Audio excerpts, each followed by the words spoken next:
Thank you so much for tuning in to the Fourth Line Plugs podcast. I'm your co-host, Colin. I'm Jackson. And today we have a great show lined up for you guys. Last week we talked about 2Cs. This week we are dedicating the show to the 1Cs, the top dogs of the NHL. We're going to be doing a tier list of the 32 1Cs in the NHL at this moment. And then afterwards, we are going to play some drafting games. We've each devised a fun game, so be sure to stay tuned all the way through, and I hope you enjoy what we've got for you guys today. All right, so for our first segment today, we're going to be talking about the 1Cs in the NHL. These are the top dogs in the center position across each and every team in the NHL, and we're going to be making them into a tier list today. Did 2Cs last week. This week we're going to do 1Cs. Yep, and since 2Cs are a little less important than 1Cs, we got a whole ass segment, whole ass tier list here for you guys for 1Cs. And we did only talk about one center per team, so players like Leon Draisaitl are not going to make this list, despite being better than most of the centers that we're going to talk about today. Yeah, there's a couple guys in that tier of 2Cs that are actually 1Cs that are on a team with a better center, or 1Cs playing wing. Yeah, playing wing next to one of these guys, a better center. So this is maybe like a follow up to our segment last week, which were 2Cs are important. And I'll just real quickly before we start go over why 1Cs are important, and it's quite simple. Going back to the lockout, so to the salary cap era, starting most recently, your 1Cs are Barkov, Eichel, McKinnon, Point, Braden Shen, Kuznetsov, Crosby, Taves, Kopitar, Bergeron, Taves, Crosby, Datsuk, Getzlaf, Eric Stahl. Yeah, I mean that's. I rest my case. Murderer's row right there. So that's pretty clearly why 1Cs are important. Because you have to beat one of those guys to win a Stanley Cup in the NHL. So we have our tier list here in front of us. In tiers here, the top tier is MVPs, right? The guys who are our heart-winning caliber players right now. So if you see some certain players, like to allude to Kopitar, who was an MVP caliber player at one point and is not anymore, this is current MVP caliber players, right? These are guys that are gonna be Hart finalists this year. Yes. And then could win a Hart are those guys just outside that conversation. Could win a cup. Obviously could win a cup as a 1C. Could take a leap. If you want to talk about that category a little bit. Yeah, so the two could take a leap category to me is like guys that are right outside of the range of being like that top tier 1Cs. They're young. All of them are going to be young, right? So they're guys that we're looking to take a leap, to be just a little bit better this year than they were last year, than they're maybe projecting to be. But if they do, they could easily be in one of these other tiers, these higher tiers. And then please be my 2C. Yeah, these are guys that at this stage in their careers, most of them are not really 1C caliber players, but like these are the guys that are, if they're your 2C, you're loving life. Like they're gonna be really good at that job. But they are good enough to be a 1C somewhere in the NHL, right? Yeah. They should probably be a 1C. Yeah, these guys are 1Cs. But like you're not sitting there saying, man, I wish my 1C was necessarily better, unless you're trying to win a cup, right? Future 1Cs, these are your very young players, the guys who haven't really proven themselves, 1 or 2 years under the belt. There's a bunch of these guys in the league right now, yes, that are gonna be really exciting to watch, but they're not there. Yeah. And there's a lot of other guys who are not 1Cs on whatever mostly bottom feeder team. Yeah. That could also make this list in theory, right? And then not a 1Cs, or these guys are just they should not be 1Cs in the NHL. Yep. Under any circumstance, even on non-contending rosters. So yeah, I think we can start here. These players are in alphabetical order. Shout out Jackson, who made this the tier maker here. Yeah, and if you guys want to follow along at home, or if you want to, post at us and tell us what your rankings are, why we're wrong, and stuff like that, we'll include a link to this tier maker in the episode, so you can feel free to tell us why we're wrong. Yep.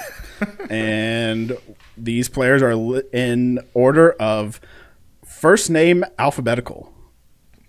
So we're going to start with number 1 is Adam Fantilli of the Columbus Blue Jackets. What a great place to start. It is. It's the most random place to start. And I kind of like it for that, right? No, I kind of like not starting with Anaheim for every list, For sure. Immediately I'm thinking could take a leap, right? Is super duper skilled, not quite there. He's 20, I think. 20? Is he 20 or 21? I think he's 20. He's 20. Let me pull up real quick. He is 20. You are correct. But insanely young, had an insanely good year. And is probably the 1C of the Blue Jackets for the foreseeable future. So, they're not sad about that in the slightest. No. So, he's definitely in the further along category more so than he's not a future 1C. He's a 1C now. Yeah. And, if he takes a leap, Columbus, they have a couple other problems in their roster, but he's not one of them. So, yeah. He's already got a 30-goal season under his belt. Yep. Which I think elevates him from some of these other contemporaries in this range where they're like future 1Cs. Like this is a guy who kind of has already established himself as being that 30-goal, 60-point plus guy. Could use some work on the defensive end, but has good possession metrics, good advanced stats. Like this is a really good player in the NHL right now. Next up is Alex Barkov, and I think he's in a could win a cup tier. Yeah, he did. Yeah. And he did it twice. Yeah, true. He has done twice, yeah. No, this is an MVP caliber player. This guy's a top 3 center in the NHL, maybe top 4, depending on how psycho you want to get with your arguments. Yeah. He's went head to head with McDavid twice. Yep, and won and come out on top. He's got a lot of other good skill set. 1Cs along the way. Special skill set among 1Cs for being such a dominant shutdown player, but also having the ability to generate offense with the best of them. He's so good. Yeah, and not to spoil, but anybody who follows the NHL probably knows. Like he's chewed through guys like Braden Point, Austin Matthews, and Sebastian Aho. Those are like 3 players in the East that are going to be towards the top of this list. And he's beaten all of them as well as Connor McDavid. So in the playoffs over the past few years. So yeah, an absolutely amazing player. Doesn't have this offensive peak that maybe some of the guys that are going to be on this same row, but defensively just brings so much to the game. Oh, yeah. All right. And next up, we can talk about Anze Kopitar. Who I would put in the please be my 2C tier. And for me, I don't think that he could be the top center on a team that wins the cup. I don't think the Kings are that team. Sorry, Kings fans. But I still don't think if you just drag and drop him on the Florida Panthers or whatever, that they're still having that same level of success, right? So I would put him in the please be my 2C. I think if you're a team looking for a 2C, looking to make a jump, and you can pick up a Kopitar, I don't think that's necessarily going to happen. But you know what I mean? He's the kind of guy that you'd want to see on your team, making that a huge acquisition in order to really take up to the next level. So I would put him in the please be my 2C tier. Yeah, I think if we did this last summer, if we were making content last summer, I think he could have been in the could win a cup. Yeah, I think so. I think too. This was the year where he kind of slowed down a bit. He was still good this year, right? Oh, for sure. But I think this is the year where he kind of took that first sign of aging. So that's where he kind of drops. He's 37. Exactly. So, you know. He's 37. He's a defensive center who takes a lot of hard shifts, right? Yep. Yeah, he's the kind of guy you want. Yeah. You know there, but hey, they got Byfield, so maybe there's a maybe thing there. he will be the 1C. Maybe so. Next time we do this. All right, and next up, it's a extremely contentious pick for sure here, Austin Matthews. I personally would put Austin Matthews in the MVP tier. I think he's a top tier 1C. There's not a, I mean, you know, he's as good of a pure goal scorer as the top guys in the league, if not better. I mean, it just doesn't get much better than Austin Matthews. I mean, his per game scoring rate is higher than Ovechkin's There you go. At this point of Ovechkin's career. Yep. Or at the same point that, you know, Matthews is at. He's scoring at a higher rate than Ovechkin. And, you know, if you want to win games, you got to score goals. And there's not many guys that I would trust to do that more in the regular season than Austin Matthews. So when we're talking about this, obviously we are talking about both like regular season and postseason. But I don't know if I can just like I don't know. I don't know about the postseason with Austin Matthews, but I think he is in the MVP tier. I think he can win MVPs. I have a hard time putting him on this tier next to Barkov and maybe with guys like some obvious picks like McDavid and saying like put because him of the these lack guys. of playoff success. The lack of playoff success. Also, like he's had this past year is probably the worst year that any of this tier has had in half a decade or more. He was injured as hell, right? I mean, like he missed time due to injury. He was fighting through whatever mysterious back ailments. So he's getting yeah consultations in Germany like during road trips and stuff. So yeah, I don't know. I still think he's that guy. He's either the lowest MVP tier player or maybe he is the highest could win a Hart player if you want to do it. But I mean, you know, he's an elite goal scorer. So yeah, I'm fine putting him in the MVP tier for now. But like, we'll see. I have, and maybe this is just a doomer in me. I have a feeling we might have seen the peak of Austin Matthews. Maybe so. Okay. But next up is Bo Horvat of the New York Islanders. And Bo's interesting. I think he's a please be my 2C guy, but he's not a bad 1C. Yeah.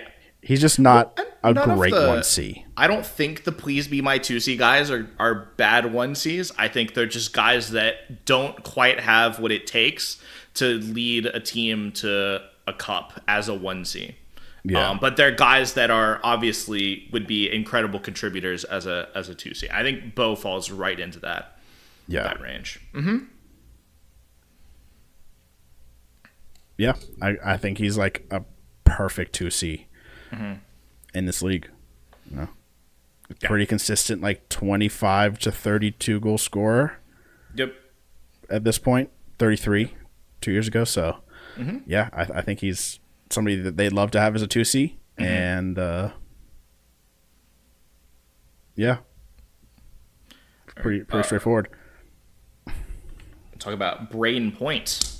I would put Braden Point in the could win a Hart category right now. I don't know where he's going to fall in that category, but he's one of those guys that's right outside of, I think, the highest echelon of players. But I mean, obviously won 2 cups, obviously just an obscenely good player. You know, I think this is where he goes. Yeah. I think slightly underrated. In the general hockey sphere, like this guy is insanely good goal scorer. Yeah, like it does help. Obscene numbers when you have a generational playmaker on your wing. Yeah. So you know, in Cooch, but I mean, I don't know if you're looking at his Puckpedia right now. Do you know how many 40-goal seasons he has? 3. That's my guess. 4. 4? Jesus Christ. Like, he is that level of goal scorer that you don't think of. Yeah. Right? I don't, but that's really impressive. Yeah. Like, he is obscenely good. I think has the skill to win a heart where he could win one. I don't think he ever can. Yeah, because of who's like, on his team. Kucherov right? is going to win that heart. If they're both, if Point has an insane year, Kucherov's having an insane year, and Kucherov's going to win it. Yeah, if he's like 45 goals, 90 points, Kuch is like, 100 assists or whatever, like doing something stupid like that. So 100 assists. He also has 40 goals. Yeah. It's kind of impossible for Braden Point to win a heart. Yeah. Realistically, but like, he has the talent to win. Yeah, you drop him on a different team and the situations are slightly different, I think he'd still excel. So, absolutely. Next up, another contentious player, almost as contentious as Matthews, Connor Bedard. Yeah. I think of him in the future 1C tier. Yeah. He could be in a could take a leap. I think if he took a step from if his sophomore year was a step forward, he could be in that could take a leap into being an elite player. Yeah. But he's just not there yet. There were struggles last year. I mean, his line rates are bad, right? His team is bad. Yes. But like, there's other guys who also play on some bad teams, right? Yeah, and they look better than Bedard does. As good or better, right? Yeah. So I don't know. I have a hard time. Yeah, the ceiling Bedard. is still there for Bedard, that he was projected with, but he's a little slower about it than some of the other guys that might be in that thing. So I would absolutely put him in the future 1C category. I mean, his saving grace right now is Nathan McKinnon was like kind of very similar to him for about 4 seasons, and then exploded into like one of the best players in the NHL. So yeah, I wouldn't be surprised if Bedard has that same trajectory. We don't need to pump the brakes yet. I think he's getting overreacted to a point of people saying he should never have been at that McDavid, McKinnon level hype.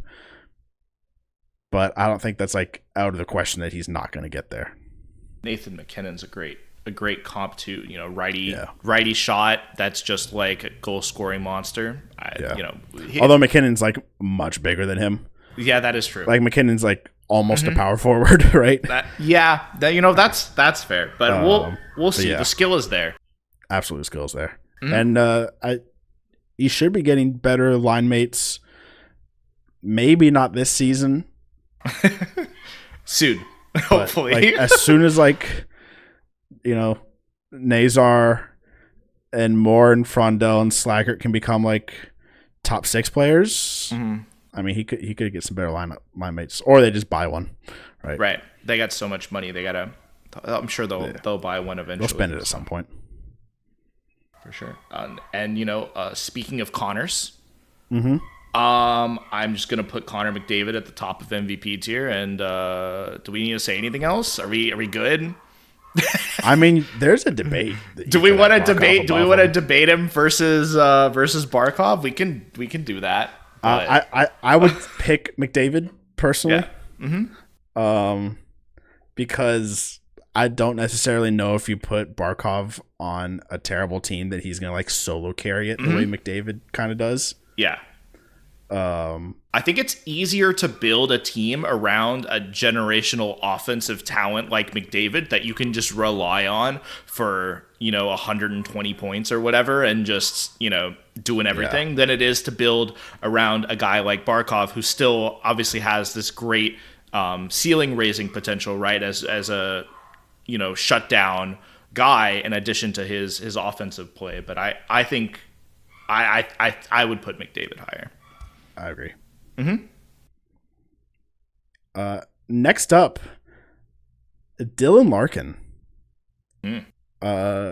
Maybe less What was the word we just used for Bedard and Matthews? Not controversial. Contentious pick, but maybe slightly. I'm not sure where I rank Larkin. Yeah.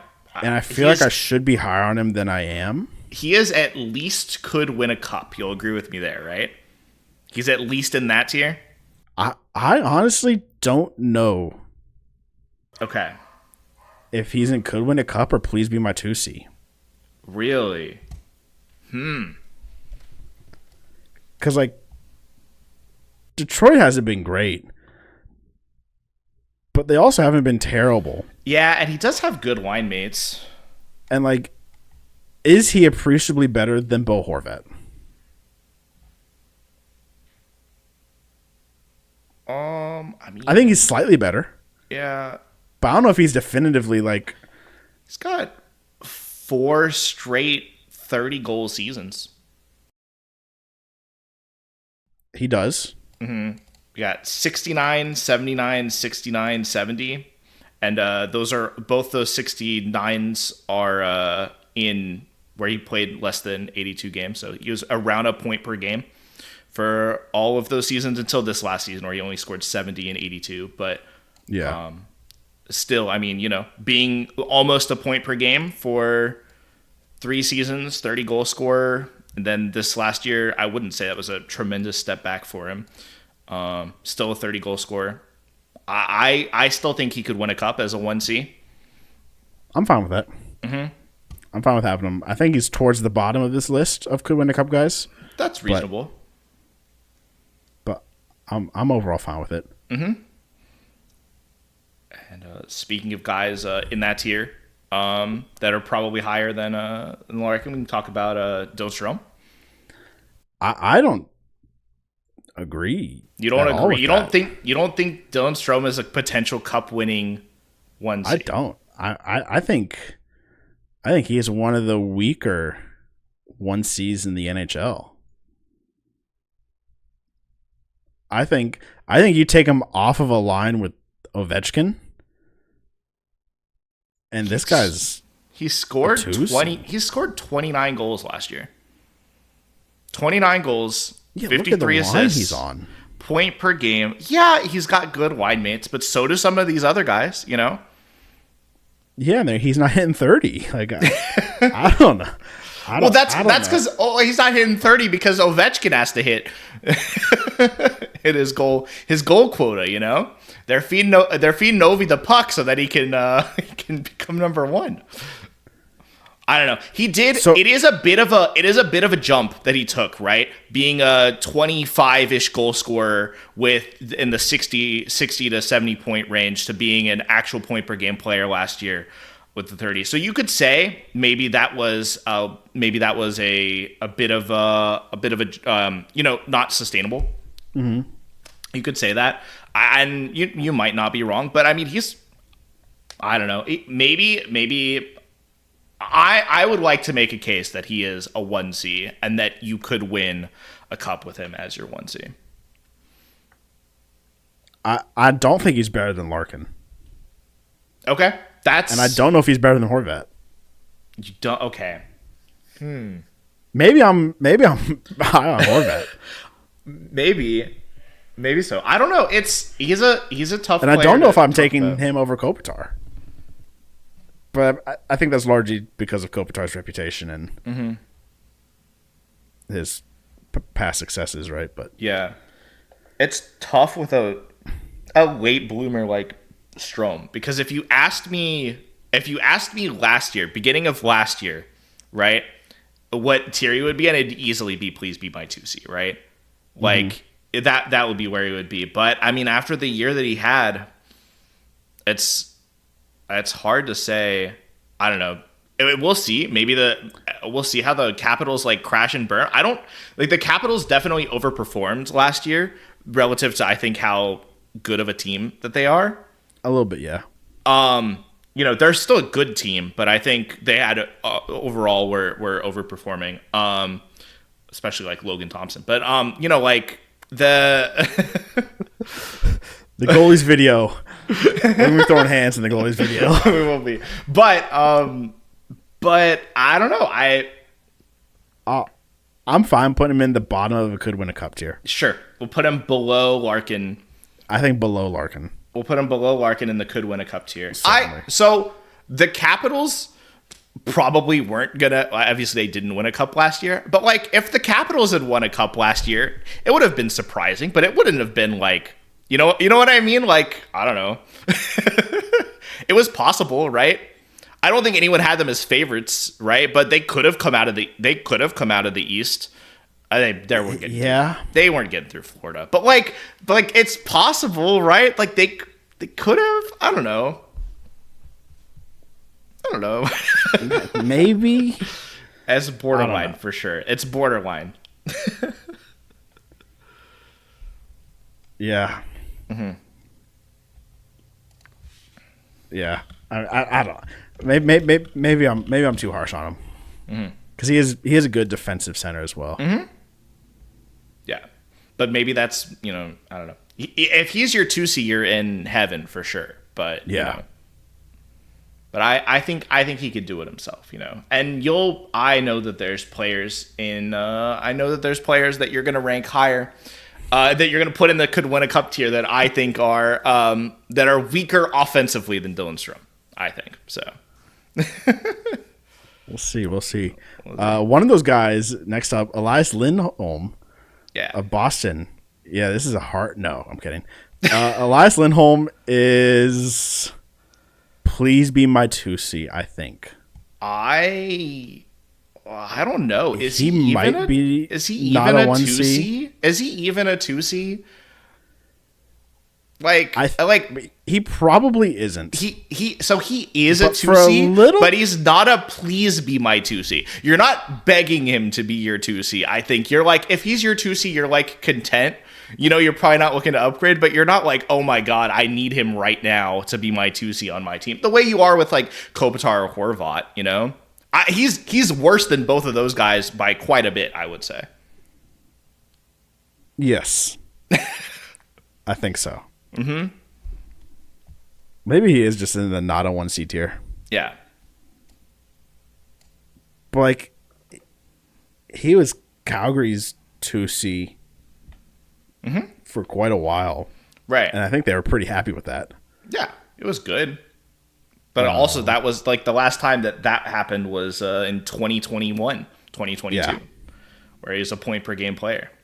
Yeah, 40 goal scorer. And then has just, yeah, exactly. So he's not hitting that again. Goals total since. No, he's not hitting those marks again. He's not. He had a full 82 games here on the Bruins. Yeah. The Bruins are not a great team, but a lot of that is maybe because of their center depth, right? Because he's got Pasta's there, like you got McAvoy, like McAvoy was injured, but like what I mean, like for a lot of the year. Yeah, like that's I think he's not a 1C. Mm-hmm. We got to justify the category somehow, right? Exactly. I know there's going to be players in this tier. There's a few that I'm already earmarking for that, but yeah, I agree. Mm-hmm. We next up, wee woo contentious alert. Yeah, super contentious player. Somehow maybe more than Austin Matthews and Connor Bedard. Oh my God. Elias Pettersson. I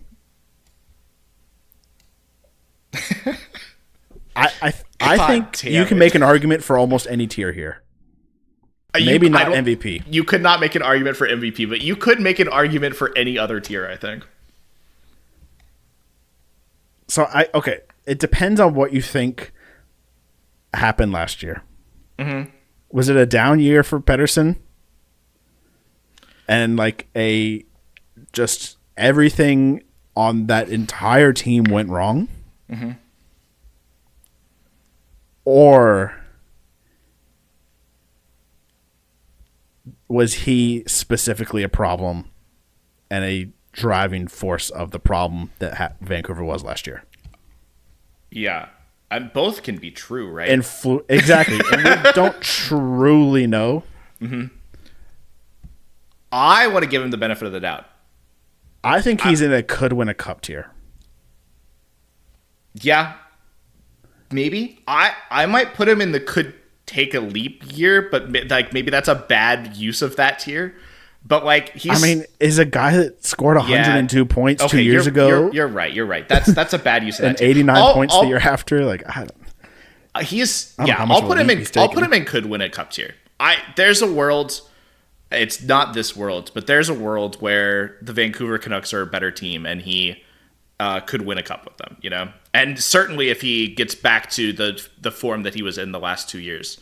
Yeah. But I mean, you know, he had there was locker room issues. He had injuries. Yep. Quinn Hughes had injuries. Like there's a giant storm of things that made last year so bad for the Canucks, and so we're not looking for him. I would not be at all surprised if he was back to a point per game player this year. I agree. Mm-hmm. Especially like new coaching change, because like also like it was insane. Like Tocchet was like talking to the media about locker room issues. It's like you never see that in any sport of like the coach or manager or whatever being like, oh yeah, no, things are terrible in here. You know, guys are fighting openly. Like there's a civil war.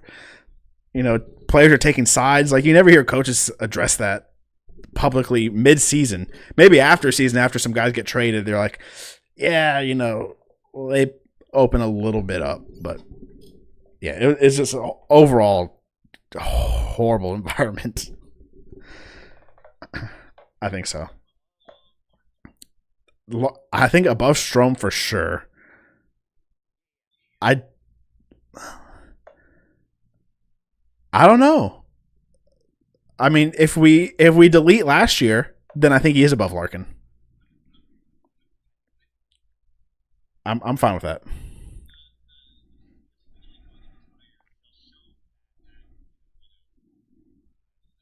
Yeah. I agree.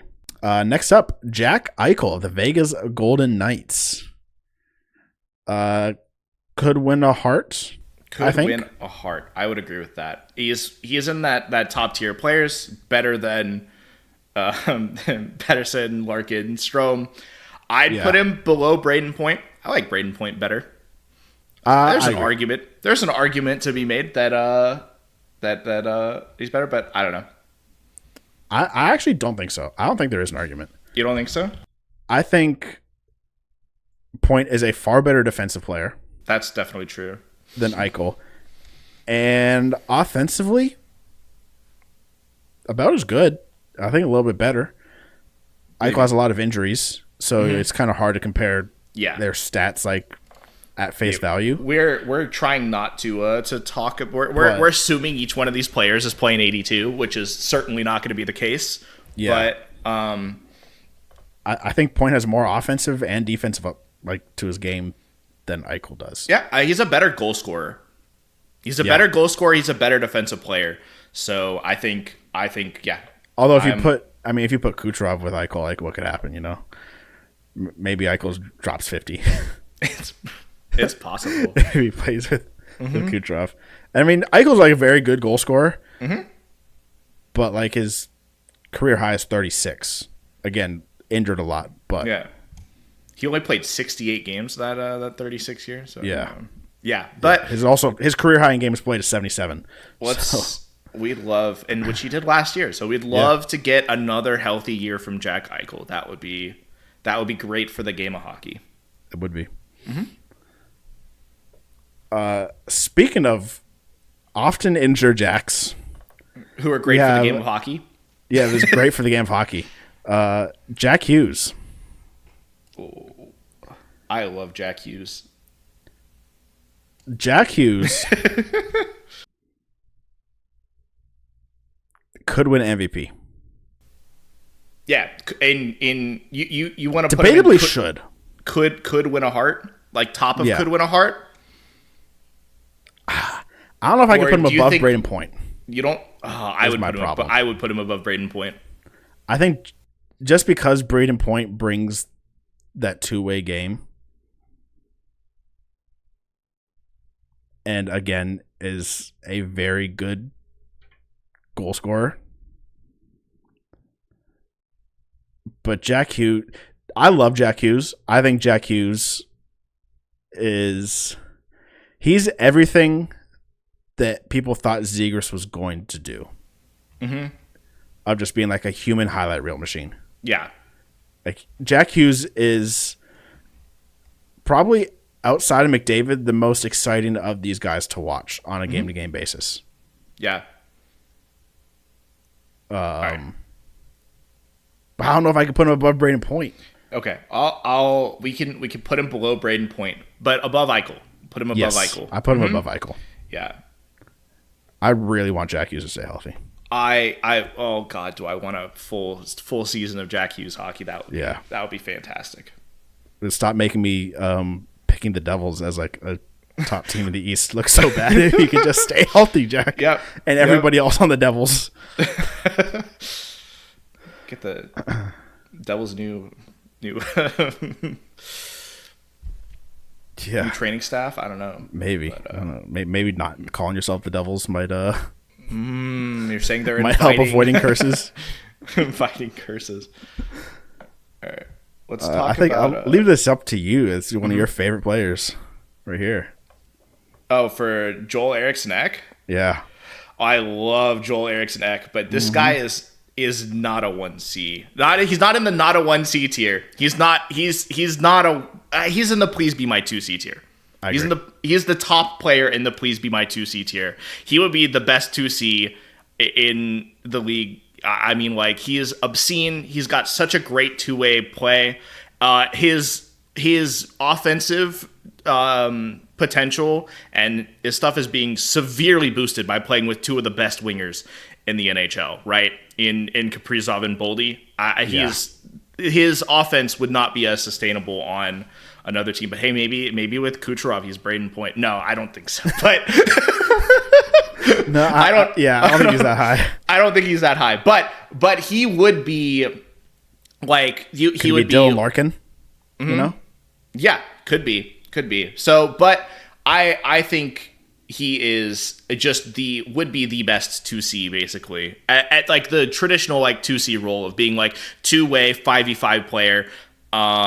He's extremely good at that, but just doesn't quite have the offensive upside that a player who is that category of guy needs to have in order to really like lead a team. You know, he's obviously doesn't have the ceiling of a Barkov, doesn't even have the ceiling, like the offensive potential of like a Dylan Strome, I think, right? Yeah. So that's my argument for why Strome would be in the could win a cup tier and Eriksson Ek would be not, is because I think Strome has a little more of that offensive upside. I don't think Eriksson Ek quite has that, but god damn is he a defensive force to be reckoned with. And plays well with Kaprizov and Boldy on that line, right? So can play, doesn't hold his teammates back, but is certainly not the reason that line is good. Yeah, and I think Minnesota wants to get a 1C. Yeah, and they specifically higher don't want it to. Yeah, and it cannot be named Marco Rossi. It can't be Rossi because Rossi does have that offensive potential, but is itty bitty and the coach hates him. The coach hates it. But there's some issues with Rossi. But he is more of the archetype of like a 1C with the offensive stuff. I don't think Eriksson Ek quite has that, but no. God, I love. I mean, everybody above Eriksson Ek on this list, other than maybe Dylan Strome, is like a clear play driver. Mm-hmm. Yeah. And Eriksson Ek is not a play driver. No, not at all. In any universe. Mm-hmm. And you kind of need that as a 1C. Mm-hmm. You don't have to be the play driver, right? Barkov is not the play driver. Point is not the play driver, but they are play drivers still. Right. They can do it. Eriksson Ek can't really do it. Mm-hmm. Yeah, for sure. But he can hold his own. Next up is Leo Carlson of the Anaheim Ducks. He fits right into this future 1C tier. Oh, yeah. Still waiting for like that big year for him to really pop out. This was his first actual year though, like because he was heavily minutes restricted and game restricted last year. So this was like his first full year. He played 76 games at 45 points. He's good. Also pretty solid defensive metrics so far. Yeah. Not like elite, but pretty good defensive metrics, especially for a 20-year-old. No, he's absolutely a guy. I'll use the name that could take a leap thing. He's 1 to 2 years away from being in that category, I think. If he has a nice sophomore season here where he ups his point total a little bit and shows that same level of defensive responsibility, he's like right there at making that Anaheim team be, quite scary, Yeah. I think he's below Bedard. Yes. He's younger than Bedard, I think right? Or no, actually, is he? They're the same age, aren't they? I forgot Bedard was so... Same draft. Was so young, yeah. So, yeah. But yeah, I think he's slightly behind Bedard. But like, if you were really to press me about how great Leo Carlsson is over Bedard, I probably would allow Carlsson to be above Bedard. There's a world where Carlsson is like the better player, like for a team. You know what I mean? Like his bigger size and his more like two-way focused play, like he's still a play driver, right? It has that potential to be. So like maybe the fact that he doesn't quite have the scoring touch that Bedard has could be offset by the fact that he has, excellent line mates or something like that, right? Yeah. So there's definitely a conversation to be had, but I think Bedard is the safer pick to have above him. Yeah. But I will say a guy that I would put above Bedard in that tier is up next. It's Logan Cooley. Oh, I love Logan Cooley. I think this guy is so good. He's not in the could take a leap for me, just because he's a little too young. He's a little bit not quite there. He's older than Fantilli. That's okay, but Fantilli is, I think, a little better. bit. Fantilli is definitely better. Yeah. But God, is Logan Cooley a fantastic hockey player?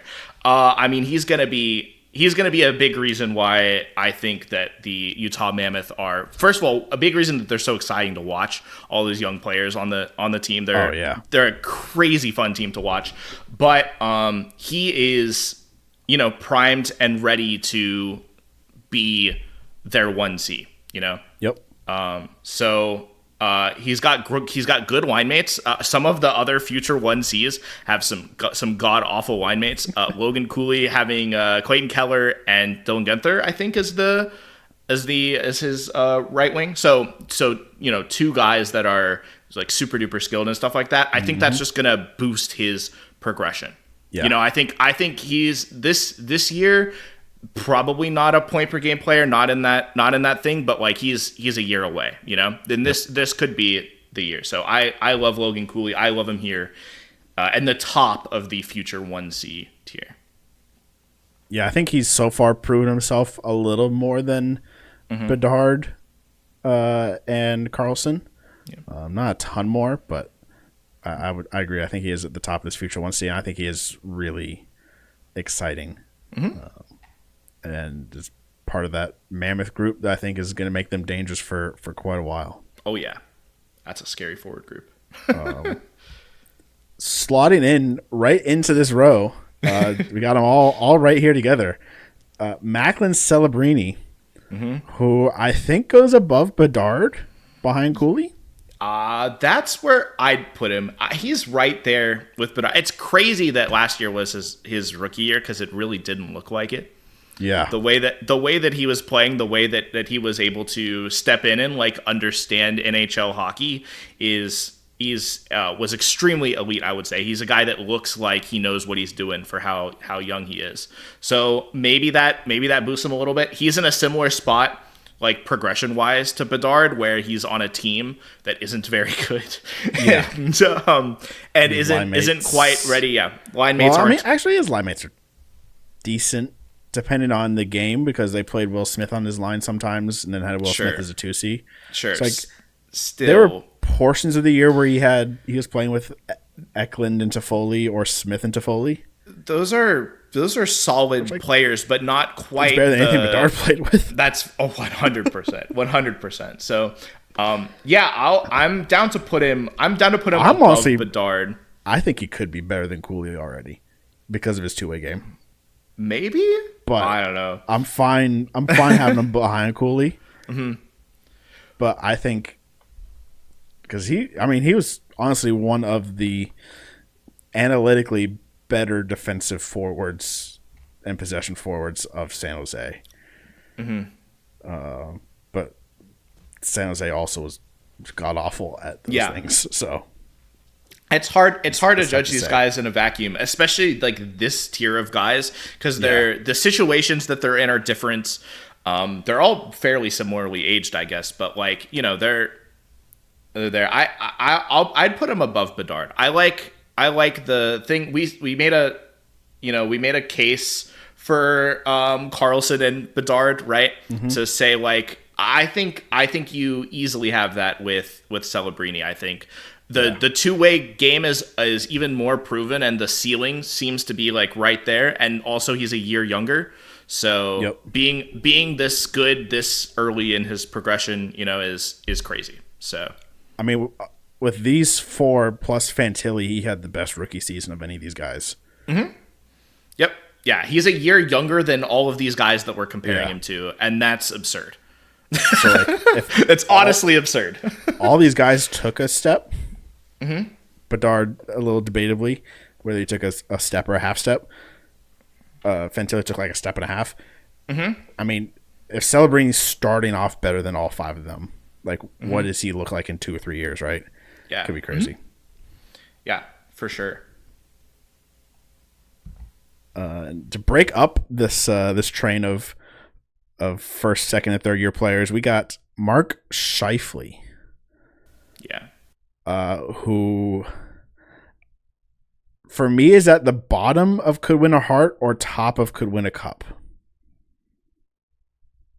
I don't think Mark Scheifele's winning a Hart trophy. Probably not at this stage of his career. Yeah, which is what we're also what we're he has about. to. We're talking about just next year. Yeah, right. He also has to beat like the small market voting. Mm-hmm. In the real world, right? Which we're not really talking about that in the real world, but like, right? Is he going to beat any of these like top forwards in a media voting contest? Probably not. He's not. Even if he had like the numbers to do it, but I don't think he would have the number. I think he's the top of. I think he is top of win a cup. Yeah, he's top of what could win a cup. He's a great 1C. He's easily the best of this set of guys that are like not like the best player on their team, but are like really good like play drivers and like really good 1Cs, right? That's kind of where these guys maybe that's how we should have we scrap the whole segment. Best player on their team. That's a new tier. No, but like you know what Braden I mean. Point. No, Braden Point's dropping. Yeah, I know. Braden Point gets eaten by Cooch. Oh no. And Hedman maybe and Vassie.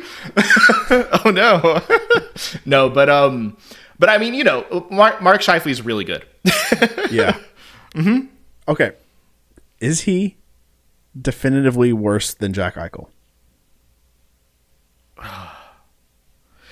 I'd say yes. Okay. It's hard to be definitive because Jack Eichel has been injured so often. But I think if Eichel had the health that Scheifele has had, I think we wouldn't even be having this discussion. I'm fine with that. Mm-hmm. All right. We're jumping right back into some familiar waters. We have Matty Beniers of the Seattle Kraken. Oh, man, Matty Beniers. What are we doing with Matty Beniers? Oh. So, like, I don't want to break any Kraken 22. fans' hearts. Right, I don't want to break any Kraken fans' hearts. Mm-hmm. You know? But he just played a full 82. His his fourth season, but his third, like, full season, right? Where he's actually, third real season, right? And he put up 43 points. 20 goals, 23 assists. Now, do the Kraken have only players that would be in like the middle six. Maybe not. Maybe they only have third line players. Maybe. Yeah. But did he make any kind of impression on that team in terms of the ability to like stand out from the crowd? You know, like other players in that kind of situation like would probably, I don't know. Like, yes, he has bad line mates, but so does Connor Bedard, and Connor Bedard is a year younger. You know, 2 years younger, right? Like, it's tough. He is. Like, we'll put him at the bottom of future 1C so we don't break any Kraken fans' hearts, but he's like one more dud year away from me putting him in the not a 1C category. I think I don't think he can go into the not a 1C category.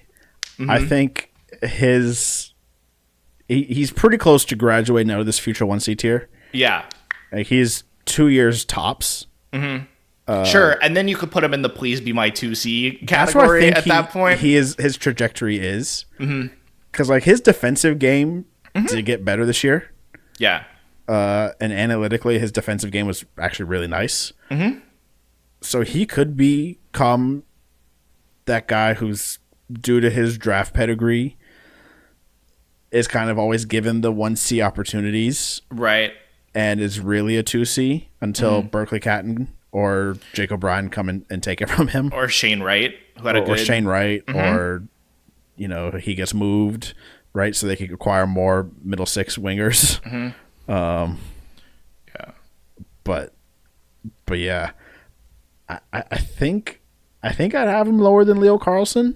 Yeah, I would put him the last on this list because he's the least likely to be a future 1C.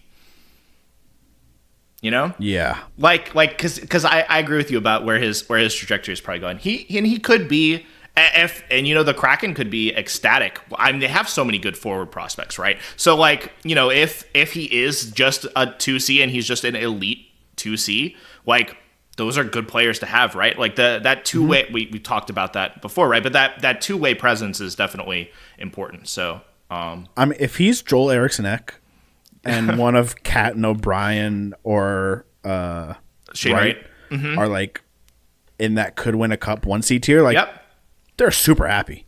Yeah, like they're not disappointed at all. Well, they're going to need some wingers, but they need. Well, yes, they will. They're going to need two. They're going to need two of those forward prospects we just named to make the jump. But on the wing. But like if one of those guys is that like top tier guy, and Matty Beniers is your Joel Eriksson-Ek 2C, like I think you're super happy. Yeah, for sure. It's just if none of those guys become that, and they're all a bunch of Joel Eriksson-Eks. Yeah, if they're all a bunch of, if they're just a team of 2Cs with all of their third line wingers that they basically have, I don't know. Then they're the Minnesota Wild before they got Kaprizov. Yeah, exactly. Hey, just simply find a Kaprizov, right? Surely that's not that hard, right? No, you just draft a Russian guy in the 5th round that is insanely talented, but has shown no indication to come over to the into the U.S. at any point. And then just wait for him to turn like 24, 25, get sick of Russia, and come over. Yeah. Easy. Easy. What is everybody else doing? Speaking of future 1Cs, we have Nathan MacKinnon here. I think this guy could get there. I think he could be a 1C at one point in his career. Could be. I think he could be. No, I think there's only one team in the league he's not a 1C on, and that's the Edmonton Oilers. Every other team, I think he's a 1C. I think he's the second best in the league personally. If you want to say Barkov, I can't say you're wrong. Yeah, I think it's the same argument with McDavid versus Barkov, where I think McKinnon's skill set is just so much easier to build a team around. Having an elite goal scoring, one of the best shots in the NHL as your 1C, it just makes your life really easy. You don't have to have the same kind of depth that Florida does in order to be able to do the things that Nathan MacKinnon has been able to do. So, yeah, he's just insanely good player. So next up is Nazem Kadri. Yep. Is he not a 1C? I don't think he's a 1C. I think he's not a 1C. Is he better than Elias Lindholm? Yeah, I think so. There is an art. Is Nazem Kadri a please be my 2C? I don't know. If you're the Montreal Canadiens, okay? You're the Montreal Canadiens, all right? You don't have a 2C, right? You have the corpse of Kirby Dach. So, let's say, the Flames peter out and they have a bad a bad year, right? And they're selling. Do you, contract aside, right. Are you happy if you acquire Nazem Kadri as your 2C? Does that make them... I think at this stage, yes. Does that make them a contender immediately? I think he is definitively better than Kirby Dach. Yeah. So I think he's definitively... Right. But so are, better. I guess, almost every single player on this list. So, well, yeah. I would hope. So, but I guess my question is there a case to put him at the bottom of please be my 2C after Bo Horvat? Is he more of a Bo Horvat than an Elias Lindholm? No, obviously we're not looking at his contract because I think the contract is not good. And he's gonna we haven't considered that for anybody else either. Right, obviously. But just next year, is Kadri gonna have another solid year? Hold on, I haven't actually pulled up the... I mean, he scored 30 goals 3 times in his career. He scored 35 last year. Yeah. And he did it twice with Toronto, which is, a while ago. I mean, the year before last, he scored 29, so basically 30. Yeah. Yeah, and then 2 years before that, he scored 28 and 71, so he can conceivably get 2 goals in those last extra 11 games. I don't know. Maybe he is not a 2C. Maybe he's the best not a 2C instead of the worst please be my 2C.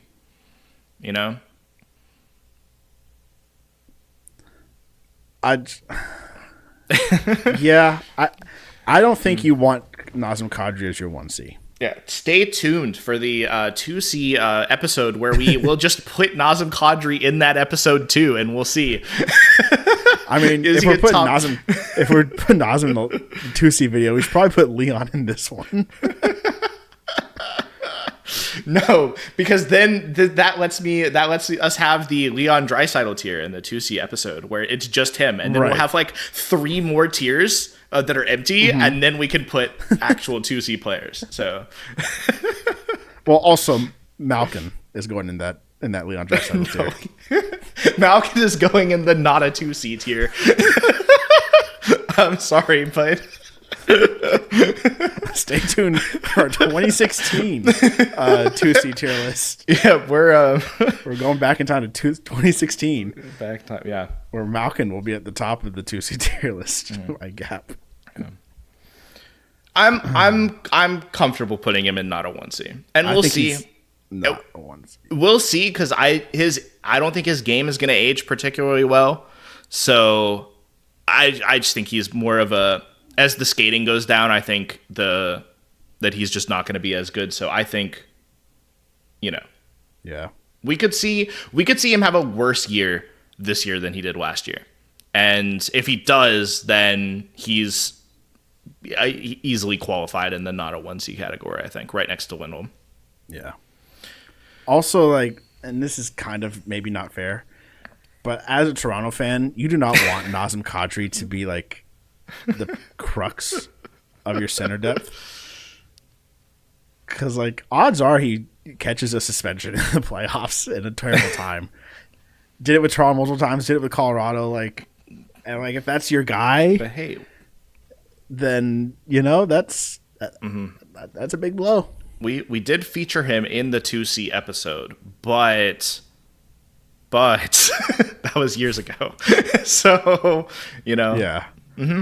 Well, I mean, he did not catch suspension that year. Yeah, that's true. He caught it the year before, I think, his first year in Colorado. But yeah. Okay. Next up, one of your favorite players. Yeah. It's Nick Suzuki.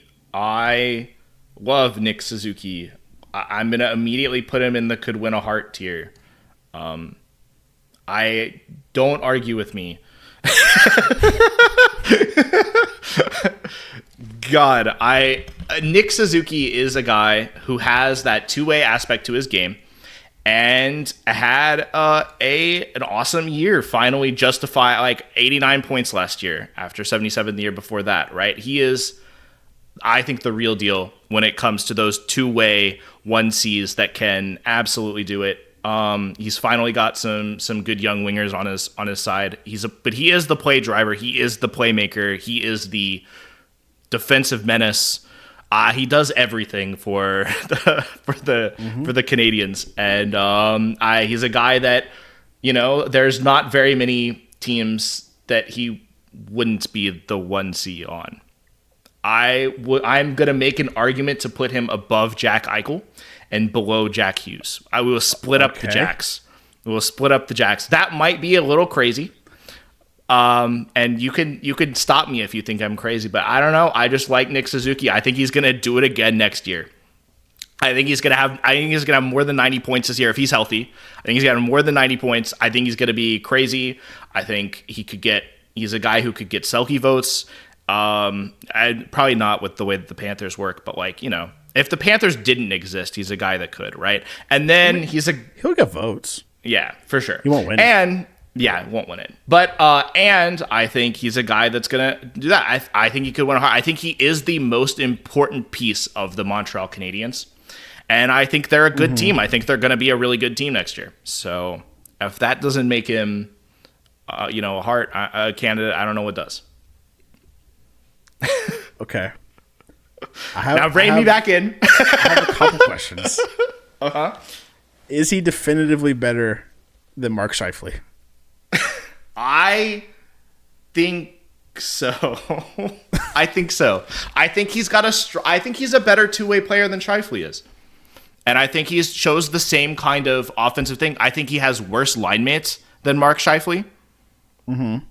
Right? And I think he's still able to get it done. So I'm going to say he's better than Mark Scheifele. I think he is. I don't know about a whole tier different, but yeah. I think we already made the argument that Jack Eichel was a tier above Scheifele, right? Yes. So now I can make the argument that Suzuki is better than Jack Eichel. I'm interested. Okay, so two-way player, right? Okay. And a similar level play driver, not quite as good of a pure goal scorer, but I mean 30 goals last year, 33 the year before that, right? Competent goal scorer, but is really a play driver and really a two-way menace. I don't know, if the Canadiens had a 2C, they would be such a good team, and I think people would talk more about Nick Suzuki. Obviously, they're still a media team, like a popular team, because it's the Canadiens, right? But I still think people are sleeping on them a little bit. And they might sleep on them again because they still might not be that good because they're still missing a little bit of center depth. But he's not the reason for that. They are in the Atlantic. Yeah, I mean, it's hard to be in the Atlantic, but it's hard to say they should be above Florida, Toronto, Tampa automatically. Look, I'm not gonna say it. But I'm going to say it. How good is Nick Suzuki if you put him on the top line? If you switch him and Barkov? You know what I mean? If you put him on that line and you give him the responsibilities, he's not as good as Barkov in that response, which is why he's not in the same tier as Barkov, right? Okay. But Jesus Christ, would you think that guy was a monster, right? Yeah. So, I don't know. I really like him. I hope he doesn't prove me wrong by having a terrible year this year. I don't think he will. I think he broke out last year as a true, actual this tier caliber of player, and I'm projecting him to do the same thing next year. I think he's going to be, and his line mates are only improving too. So I think his numbers are gonna still be good. So I just think Eichel has a bit more. He's more proven for sure. Established pedigree. Yeah, Eichel's had 3 straight years. Yeah, not healthy, but per game, and he's won as a good cup. as this one. So sure, but I don't know. I don't know. I like Nick Suzuki. We can put Eichel. I do too. We can put Eichel above him. We can put him at the bottom of could win a Hart tier. But I'm putting my foot down that he is in that tier. I'm fine with that. I'm fine with that. I don't think he is going to win a Hart. No, he's not. but that's I mean, because the if Hart. Montreal takes. Mm-hmm. If Montreal Montreal's a popular enough team, it's monster, possible. Then I think he could. He could win one in a couple years. I think. Yeah. Because I mean, he's only 25. I do wonder though if he is going to be Braden Pointish. That if Montreal explodes, is it going to be Cole Caulfield? Maybe that wins that Hart. Because he's going to have 60 goals or something ridiculous, right?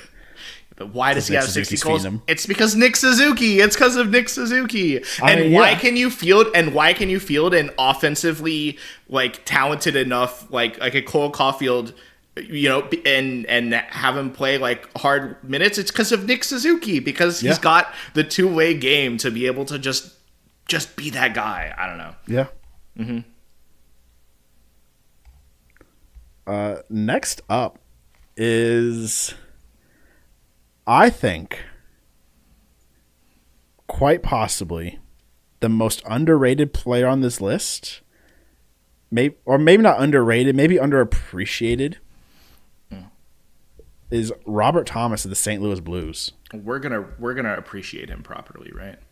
I think so.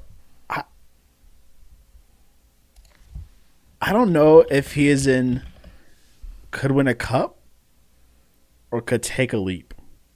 I don't know if there's a lot more to his game. But could you tell me he could score 30? I think so.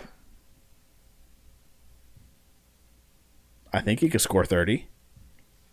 I mean, this guy's a possession monster. Yeah. He is maybe not a defensive two-way monster, but he's a pretty good defensive center. Back-to-back 60 assist season. Yep.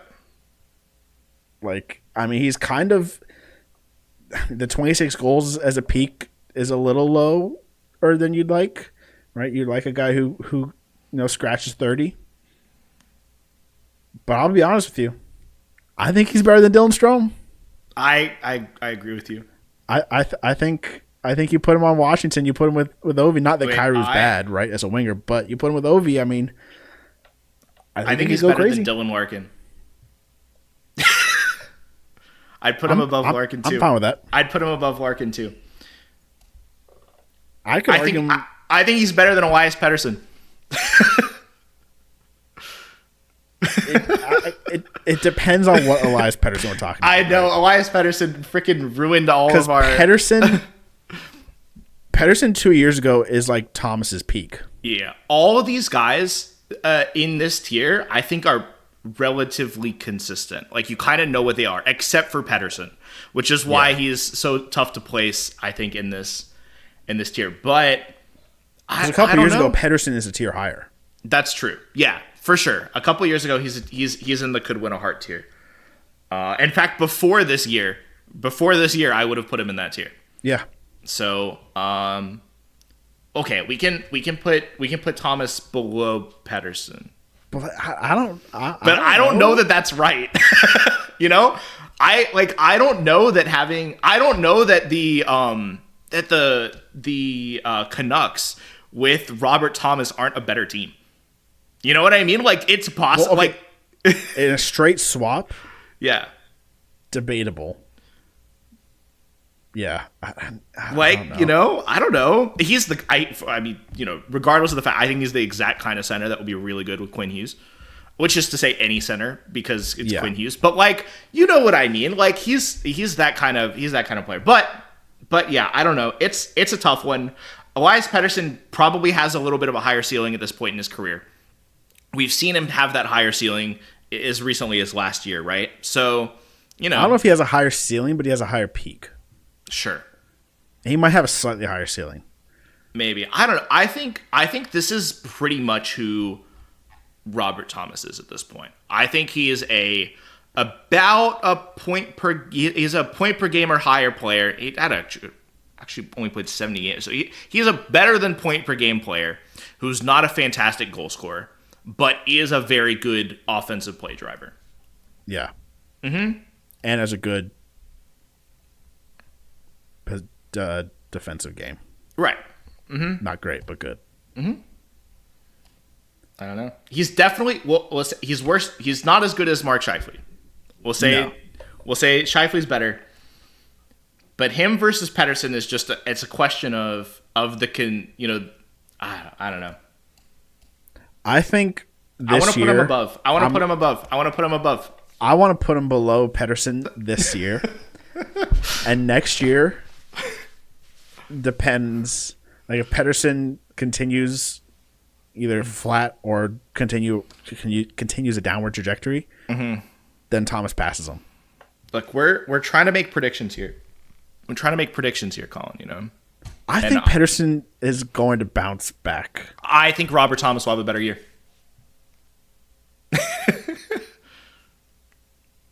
I think he'll have a better year. I think Pettersson will bounce back. I think Robert Thomas will have a better year. I don't know. I like this Blues team. I mean, yeah, I think the Blues are just better than the Canucks. Yeah. But why? But why are they better than the Canucks? Is it because of Robert Thomas? I do not think so. I think it's because the Canucks forward depth is tragic. It is really tragic. Okay, fair enough. And their goaltending is like a massive question mark.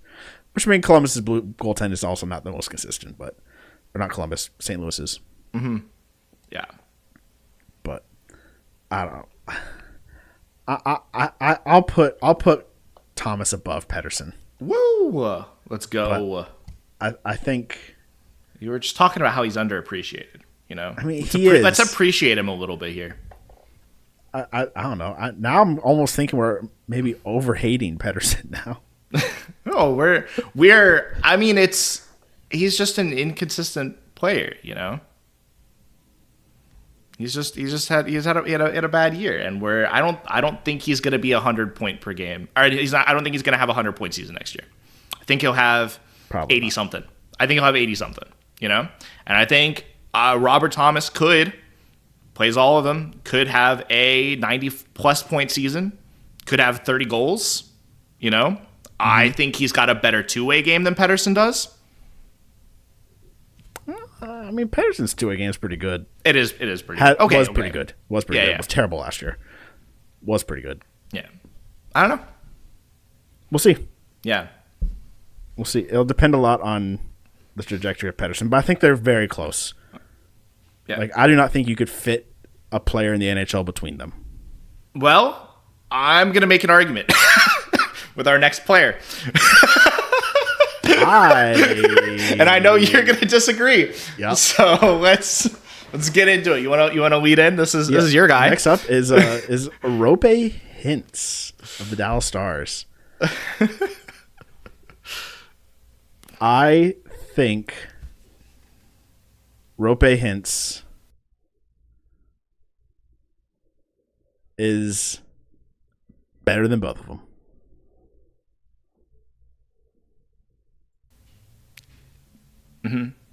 I think he's a could win a cup guy. I think he's better than both of them. I think his defensive game has consistently shown to be better than both of them. Yeah, that's definitely true. Fantastic two-way forward. 3 straight 30-goal seasons. Conceivably, you could say could have hit 30 goals last year if he played the full 82. Yeah. Not the same level of play driver, I think. And that's where I'm gonna make the argument here, okay? That's where I'm gonna make the argument, okay? So we're talking about the baby version of McDavid versus Barkov. It's the same kind of thing. I think Robert Thomas is a way better player to build your team around than Rope Hintz, because I think the Stars have just a phenomenal and insanely deep forward pool, right? They have a great forward pool. He has fantastic line mates, right? And Robo and Rance, right? Just some of the best wingers you could possibly have. And he has an incredibly talented offensive set of centers behind him, right? In Duchesne and in White Johnston, right? We talked about these guys in our last episode, right? But he is probably the third best offensive center on his team. Sure. Right? So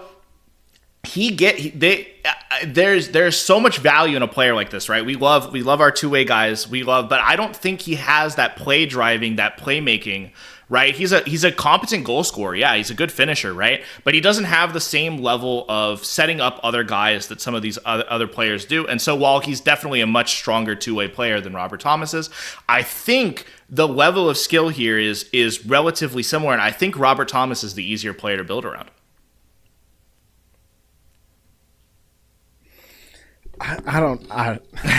Maybe if Robert Thomas had a 30-goal season under his belt, sure, I could get there. Mm-hmm. But Robert Thomas has hit 30 goals or 20 goals 3 times in his career. And Rope Hintz has hit 30 3 times in his career. Yeah. And I don't know. I feel like if you were to give me my choice of players to build a cup-winning roster, and of this tier of players, I'm probably leaning Scheifele. Yeah. And then I think my next pick is Hintz. Okay. You know what? I'll Robert Thomas is there. And I think Robert Thomas could reach the could win a heart tier. Because I think unlike all these other guys, he is still going up. He is not plateaued. I think all these guys have plateaued. Hintz is not sniffing that tier. No, Hintz is not sniffing that tier. Scheifele's not. Larkin's not. Strom's not. It's an interesting place for him to be as the only. I guess there's kind of a strong two-way guy in each one of these tiers. He is the two-way player in this tier. Yeah. Right. But yeah, I'll let you have it. I think it's a reasonable thing to say that he would be a better piece to build around than Thomas. I do think Thomas is going to be easier to build around, and I do project him to maybe have a better year next year. But I mean, we'll see. They're very close in skill, I think. Those two guys are very close, I think. I think Pettersson is also very close.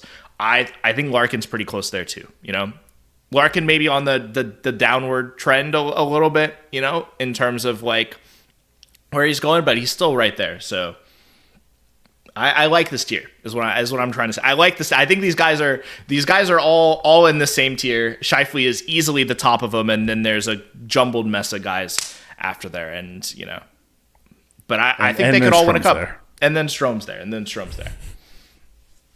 We'll see though. Strome could have another good year. Yeah. And then next up is Sean Couturier, who is, in my opinion, the worst player on this list. Yeah, I agree. And I don't know that it's necessarily close. Yeah, I would agree. I don't know if Sean Couturier is the 2C on most teams. Yeah, I think he's an elite 3C. Yeah, I think. And maybe that's a little harsh. But yeah, this is a guy who peaked pre-COVID. And since then, I mean, injuries. There's been some injuries in there, but he hasn't had a 20-goal season this decade. That's pretty rough. That's pretty rough. He is a good defensive player. Really good defensive forward. No, for sure. He'd be a good 3C. But I don't know. I don't know if he's... Yeah, he definitely in the not a 1C category. Yeah, definitely should not be a 1C. Yep. Philly, it's obscene. which apparently they're going to try Zegras at center this year. Mm-hmm. So we'll see. Maybe Zegras becomes the 1C. Maybe we should be talking after about like Zegras. 4 games.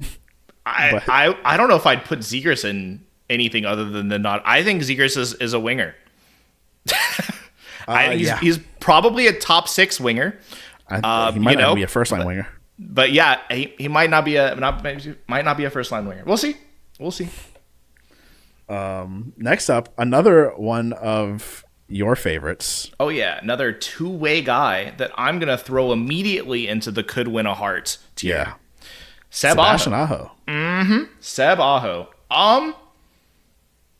So my eyes are drawn to the large perceived gap in my brain between Jack Hughes and Jack Eichel. Really? Yeah, but I might throw him above Hughes, and I think you could even make a case to put him at the top of this tier. I immediately thought above Hughes. You immediately thought above Hughes. I guess I think that's hard. A little unfair to Hughes. It's hard with Hughes because of the injuries, right? Like what? Yeah. Like what does a full Jack Hughes season look like? How much of a monster are we talking about here? Like you know, we kind of saw it 3 years ago. Mm-hmm. When he had 43 goals and 99 points. Yeah, and he was how old then? That was his 4th year. So his year, what, 20? He was 21. 21? Right? Like, yeah. 20, and now I don't know. He's been improving year after year. It's hard. Let's put him. For me, it's not as much about Hughes as much. I think Aho's phenomenal. He's so good. Like Aho is what Suzuki and Hintz want to be. Yep. Yeah, he's the fully evolved form of those guys. Yeah. Mm-hmm. And then there's an even further evolved form of Alex Barkov. Yes. Right. Yeah, that's the if they're Pokemon, he's the that's the top evolution is Barkov and Seb Aho is the second. But yeah, I mean I don't know. Maybe he is. I think you might be right. I think he might be below Jack Hughes. It's just hard because Jack Hughes can explode at a way higher ceiling than Aho. For sure. But I think if you were to bet on who has a better season, I think a safer pick is Aho. Actually? Because I think you know what you're going to get out of Aho. So this tier is called Could Win a Heart. Yeah. I think Seb Aho is the guy in this tier right now that is the most likely to win a heart. I pick Hughes over that. You'd pick... maybe this is because of injury. A little bit clouding my judgment, but I just can see a world where he has a 90+ point season with some of the best defensive metrics ever, and the Carolina Hurricanes are the best team in the Metro by a wide margin, and that's already and then he's there. But they weren't. Oh yeah, they were behind Washington. They were behind Washington, right? Well, yeah, I do too.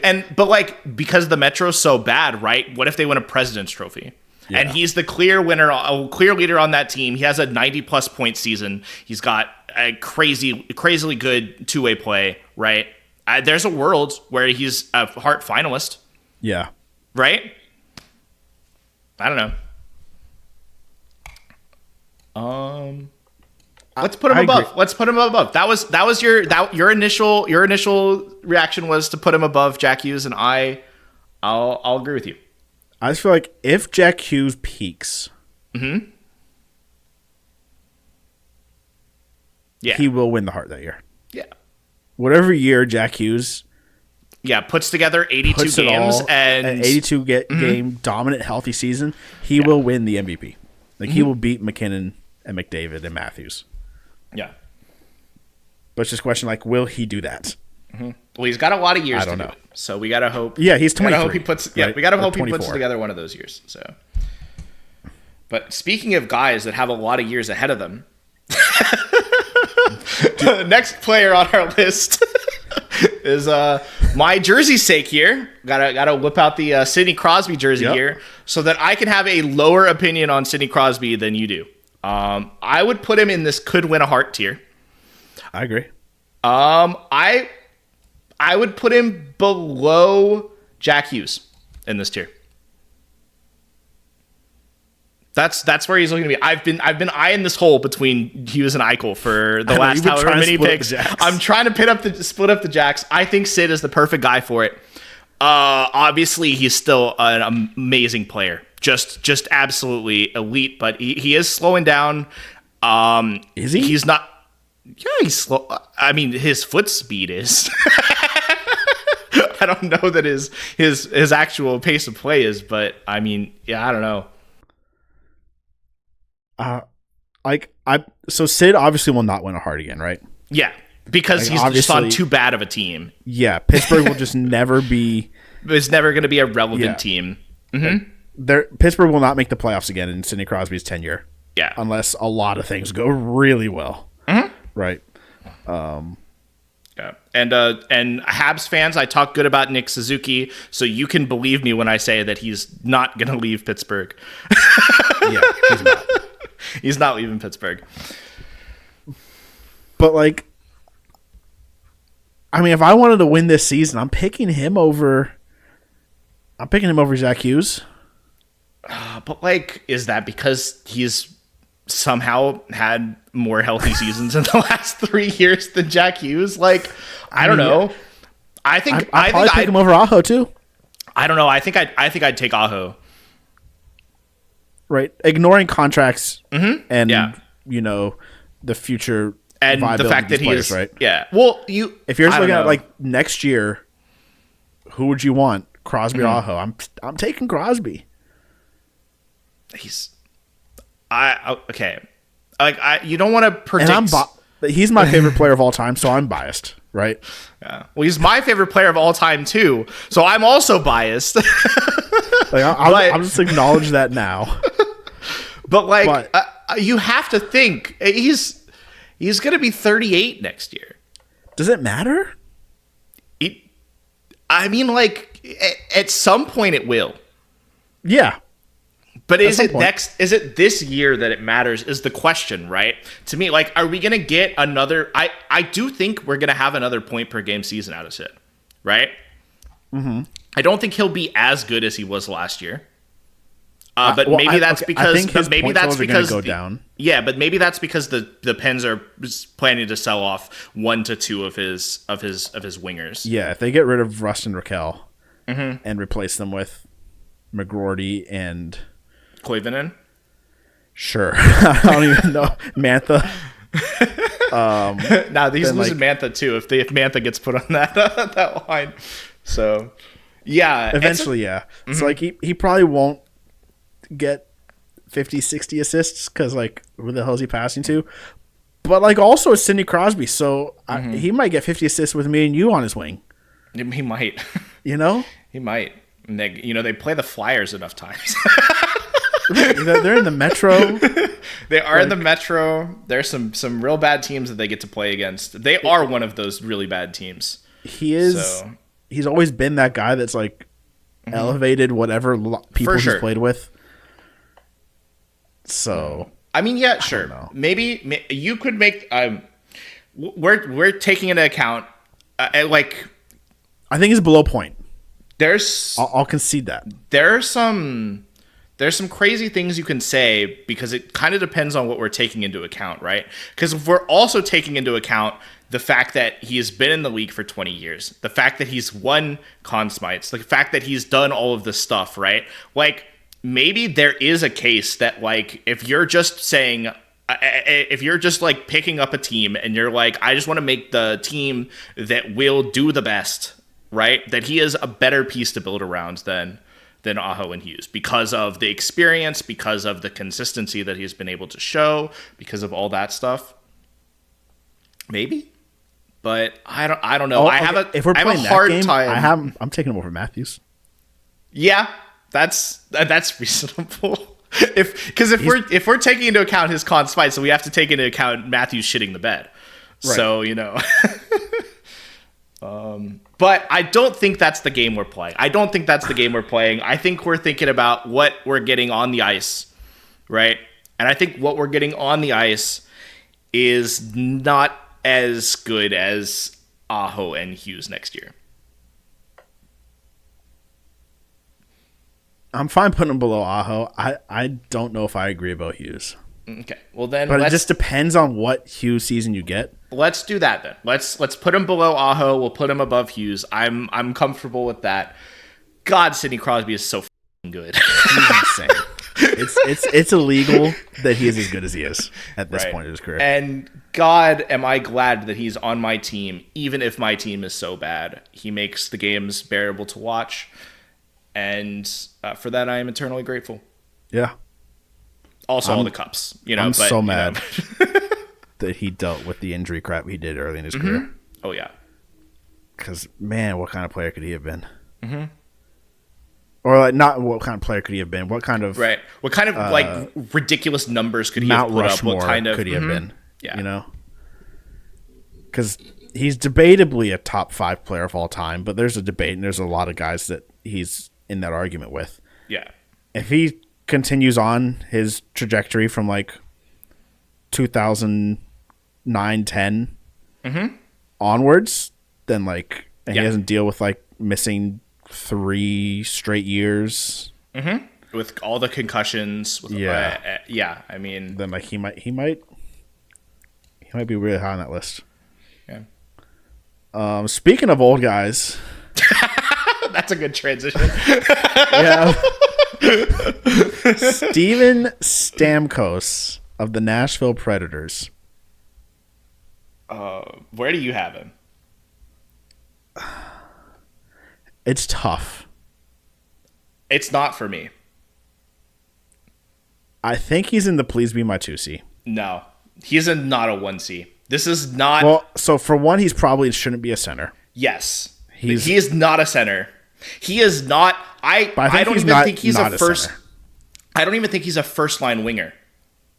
I think he's a second or third line winger that you bury in 5v5 because he's so bad at 5v5 now, and you just have him in. He's fucking Patrick Laine on crack. That's a little disrespectful to Stamkos. He is not a good 5v5 player at this point in his career. He is a net negative in 5v5 at this point in the career. He is still a phenomenal power play guy, you know? And yeah, he's not, I mean, you know, that was obviously an exaggeration. But like I think he is a second or third line winger that you put on your top power play unit, and he is just a goal scoring machine there. He instantly elevates your power play to be very, very good because that's the kind of player that he is. But you do kind of have to bury his 5v5 because I don't think it's good. I think he could be a first line winger still. You think he's got maybe so? Maybe if you put him on you Nick put him Suzuki's with like wing, you know, Suzuki and Marner. Yeah. Okay. I mean, he needs so much help there, right? Like, I don't think he's the average. Mm-hmm. But like, I mean, there's a lot of wingers you could say would be worse than Stamkos on their wing. He scored 27 goals last year. Yeah. And 14 of them were on the power play. It's more than half. Yeah, that's right. That's crazy. And 53 points, 21 of those were power play points. So those are abysmal point total. I know the Predators were not a good team, but those are not very good numbers, right? Yeah. So he's 1 year removed from a good season with the Lightning. But like that and that's the thing, he like got buried. He gets to be and he got to play if he was getting like play with Cirelli, with like Anthony Cirelli, one of the best, you know, defensive 2Cs in the NHL, right? Like, you know, he's the kind of guy that you kind of have to construct your lineup around, and he does have a skill that's really valuable at the NHL. Like, you know, you want to have a good power play. But that's not like what you can't have your 1C or even your 2C, I think, be a guy that is just a power play merchant. And that's what he kind of is at this point in his career, it looks like. So do you have him above or below Elias Lindholm? Ooh. I think he's below Kadri. Yeah, he's below Kadri. I would put him below Elias Lindholm, I think. I think he's a worse center than Elias Lindholm is. He is. But I think he's a better player than Elias Lindholm is. Okay, let's put him above Elias Lindholm then. If we've already clarified that he's not a 1C in the category. So we'll just say he's a better player than Lindholm is. I do think he has more to offer as to a potential Stanley Cup winning team. He's a guy that has an immense amount of playoff experience, right? He knows that he's proven that he can get it done there, right? Mm-hmm. And he has that skill. Those power play goals can be hard to find when in the playoffs, right? But you're gonna get those opportunities, and Steven Stamkos is gonna make sure you don't miss those. But obviously, he's not gonna do that as the 1C of the Nashville Predators, and I don't think he would do that as any kind of center at this point in his career. So, next up is another contentious player. Woo! So, I think he could go in a lot of tiers here. This is Tage Thompson of the Buffalo Sabres. I think he can go in anywhere but MVP and future 1C. Maybe not Please Be My 2C either. I don't know. So there's one argument. You could make a case. There's a case. There's a case. That he's not a center at all. Yeah. And in fact, he might not even get deployed as a center. He's on the his Sabres best team. Deployments have been as a winger. Mm-hmm. So there's that. And then you have the issue of he has 2 40-goal dominant seasons. Mm-hmm. And then some questionable seasons. He's an above average defensive forward. Mm-hmm. Or not, he's not a defensive forward. He has above average defensive contributions for a forward. because he's so big and able to win puck battles and stuff. He's a strong guy. Yeah. Mm-hmm. But he's not like a Hintz Suzuki, not even like a Thomas. Well, and a lot of that is why he's not deployed, maybe not best deployed as a center. Yeah. Also can't take a face-off to save his life. True. But as we saw with the face-offs episode, yeah, that doesn't matter. It doesn't matter. We talked about face-offs. Doesn't matter. You can lose all your face-offs. He's really tough to place. Mm-hmm. I mean, if we're talking about peak Tage Thompson, right? 40-goal power forward monster. Could win a Hart. Mm-hmm. But also, he has not been a play driver of a successful team. Mm-hmm. He's kind of not been a play driver at all. No, he's been a play driver. I don't know. Mm-hmm. He's so weird. He's a weird guy. I think he's best as a finisher and not a play driver. Mm-hmm. But he kind of has to be a play driver because Buffalo's not surrounded him with quality play drivers.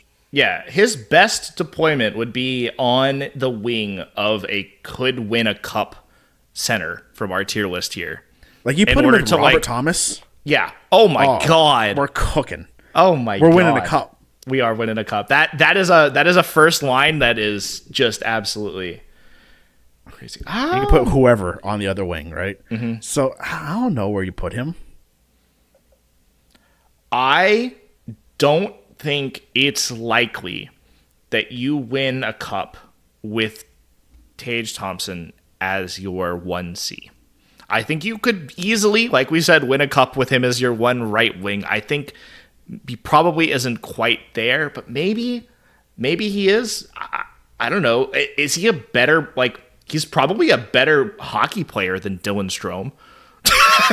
I think, if we're grading the hockey player. Yeah, we're grading just the hockey player. He lands somewhere between Eichel and Pettersson. Yeah, I'll agree with you there. I think that's the range that we're looking at for him as a hockey player. But him as a 1C, right? Him as the play driver, the centerpiece of a top line. I don't know. Like, I almost want to put him in could take a leap. That's not the Because, like, if he becomes a little bit better of a play driver and a bit better at just, like, being a center, like, he could be a monster. You want to talk about Joshua Norris instead?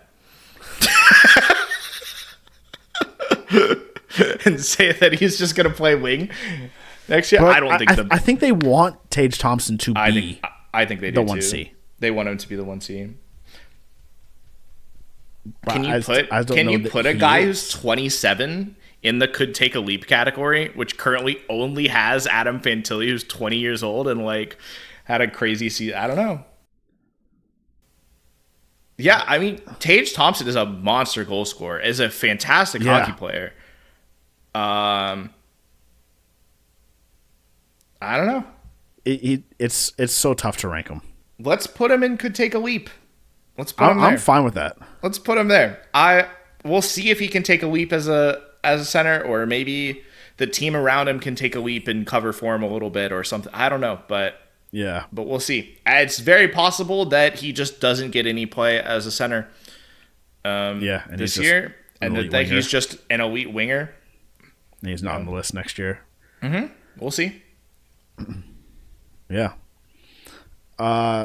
So next up, we have he's at the bottom of the contentious list, I think, of players, is Tim Stützle. A lot of people don't like Tim Stützle. What do you mean by not like him? Like, they don't think he's a good hockey player. Yeah. You know? I think Tim Stützle is a good hockey player. I think he's quite a good hockey player. I just don't know if he's an elite hockey player. Yeah. My thing with Stützle, could you win a cup with Tim Stützle as he is now as your 1C? Maybe.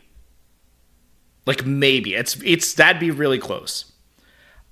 Could I see Tim Stützle winning a Stanley Cup though? Assuming Ottawa gets it together a little bit, like they're firmly a good team, like in contention, I would say here. But like, you know, could I see Tim Stützle being I think so. I think I would put him in could take a leap, maybe. He's still improving. I think he's only 23, right? I think he's still getting there. I don't think we've seen the final form of Tim Stützle. No. The final form. I mean, you know, 2-3 years ago, he was almost a 40 goal scorer, right? Yep. 39 goals. Yep.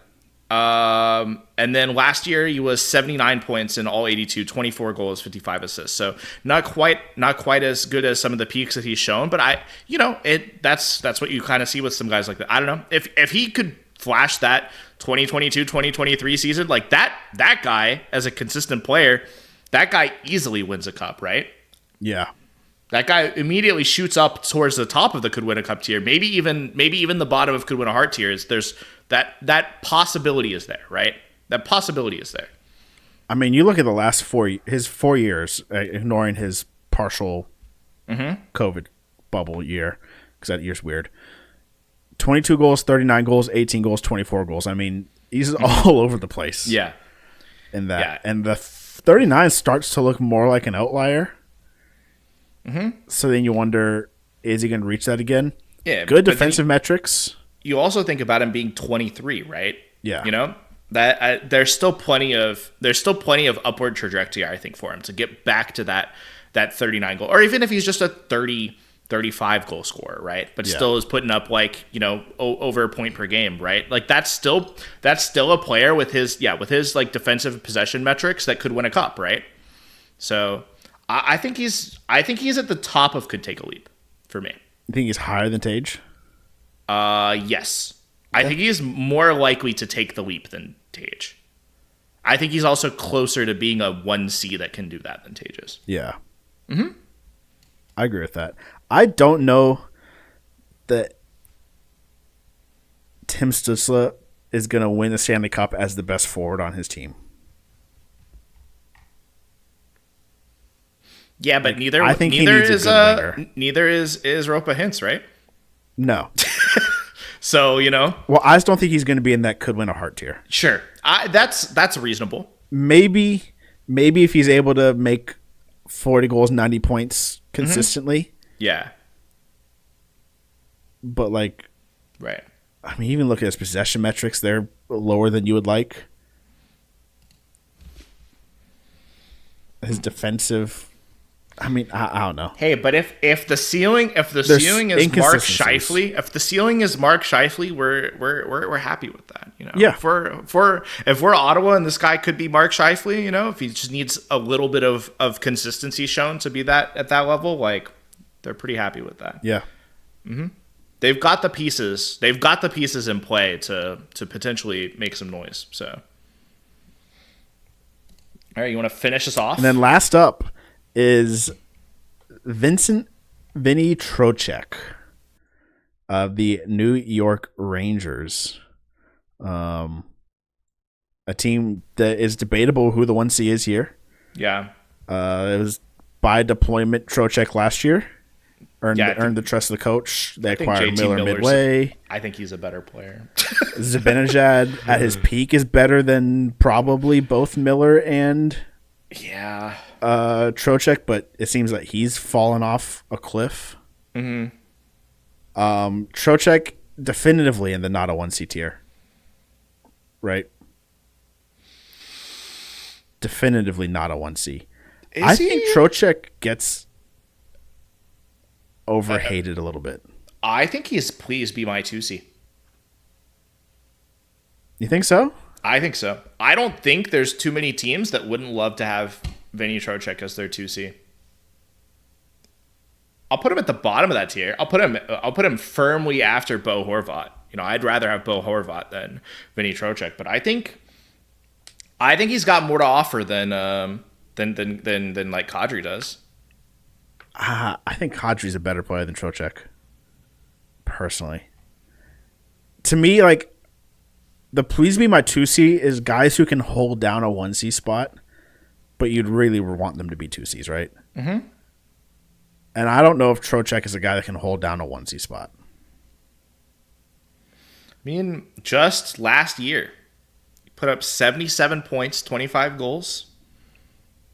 On a good Rangers team with 21 minutes of ice time. That's first line deployment right there, right? That was last year. This year, the numbers aren't quite so good, but the team took a nosedive. Yep. So I'm not convinced. I don't think that he's going to hit that 77 number again. But I'm not convinced that he doesn't still have something to offer to a team as an elite 2C. So yeah, worse than Horvat though. I'm fine with that. Yeah, I think below G, Horvat and Kopi. Yep. But I'm fine with that. But now the last thing, we were talking about Kadri. Do we bump Kadri up to please be my 2C? He's currently, I think he kind of stands out in the not a 1C category. I think he should be. Okay. And I'm honestly have him ahead of Trocheck, I think. Okay. Because I think there's that ceiling to Kadri's game. I'm content with that then. We'll move him to please be my 2C. We'll put him above Vinny, but below Horvat. And we'll say our not a 1C category is just Stamkos, Lindholm, and Couturier, which I think that is a group that belongs together. Kind of, yeah. Like for different reasons, but I almost think Lindholm is a please be my 2C, but I don't think they're begging him to be a 2C. I don't think he has the same kind. Like I don't think he's holding down a 1C spot. If you're like really hurting for that center depth, then like sure. But I don't think a good team I could see, the Avs or something making that kind of trade, but like not happily, like that's not a team that has good centers that is set up for that, I don't think is looking at Lindholm as an answer for how they could get better. Yeah, I agree. But I think he is solidly a 2C in this league. But like, I think all the guys who are in the please be my 2C is if your 1C gets hurt for 20 games, you're not like, oh my God, what are we going to do? Right. Mm-hmm. You're like, okay, yeah, Eriksson, he can hold it down, right? Mm-hmm. Horvat can play 1C for a month. Mm-hmm. Yeah. Kadri can play 1C for a month for us. Yeah. That's no problem. We're not going to follow the playoffs. Mm-hmm. Lindholm, you're a little bit more crying in the club there. I'd probably agree, yeah. Mm-hmm. Is there anyone you want to move at this point? Other than moving Nas up? No, I know you probably want to put Cooley in the MVP tier, but in 3 years, mark my words. No, probably not. But no, I like our list. I like our list how it is. I think it turned out pretty well. Do you want to make a case for Sid or Nick Suzuki splitting up the Jacks, or are you? No, the Jacks can stay together. The Jacks can stay together. I'll allow it. I would just, let the record show, I would rather have Nick Suzuki as my 1C than either Jack. But that's a lot of because of injury concerns. So, yeah. Yeah. I'm pretty happy with how this list turned out. I hope our viewers I hope you guys all hate our list and that you're clamoring in the comments right now to tell us how terrible of a job we did and why your favorite player is this good and, actually Ropa Hintz is a 2C at best or whatever. I don't know. Whatever we did, we put the we're going to put the link in the description here. So if you want to tweet at us or comment at us or do whatever, we're fourth line plugs, please by all means tell us what we did wrong. Yeah. We'd love to hear from y'all. Give us all the feedback. Mm-hmm. Yeah. So moving on to our next segment, that is our only main segment we got. We have a couple content segments here though at the end. Do you want to go first or you want me to go first? You go first. All right. So I am going to give Jackson $20 to go shopping in the Metro Division of the NHL. And you will be buying a first line center, first line left winger, right winger, left defense, right defense, and goaltender. Okay. You'll have 5 players to choose from each category, costing $1 to $5. Yep. I tried to get as even of a split of teams as possible so that everybody's represented. There's 6 of the teams represented 4 times, 2 of them represented 3. That's how math works. And you are trying to. These are all first liners projected according to Puckpedia. Right. And you're trying to build a first line. Right, we're building our first unit here. This is the top guys. These are the ones we want. Yes, doing the heavy lifting. Not necessarily like trying to build like a balanced lineup, but just like the best one you got. Right. Yeah. All right. So, Jackson, what position would you like to start with? I mean, this is how you build a team, right? We start with our 1Cs. Start with the 1Cs. Okay. Yeah. For $1. Okay. You can get Dylan Strome. Okay. For $2, you can get Vincent Trocheck. For $3, you can get Bo Horvat. For $4, you can get Sebastian Aho.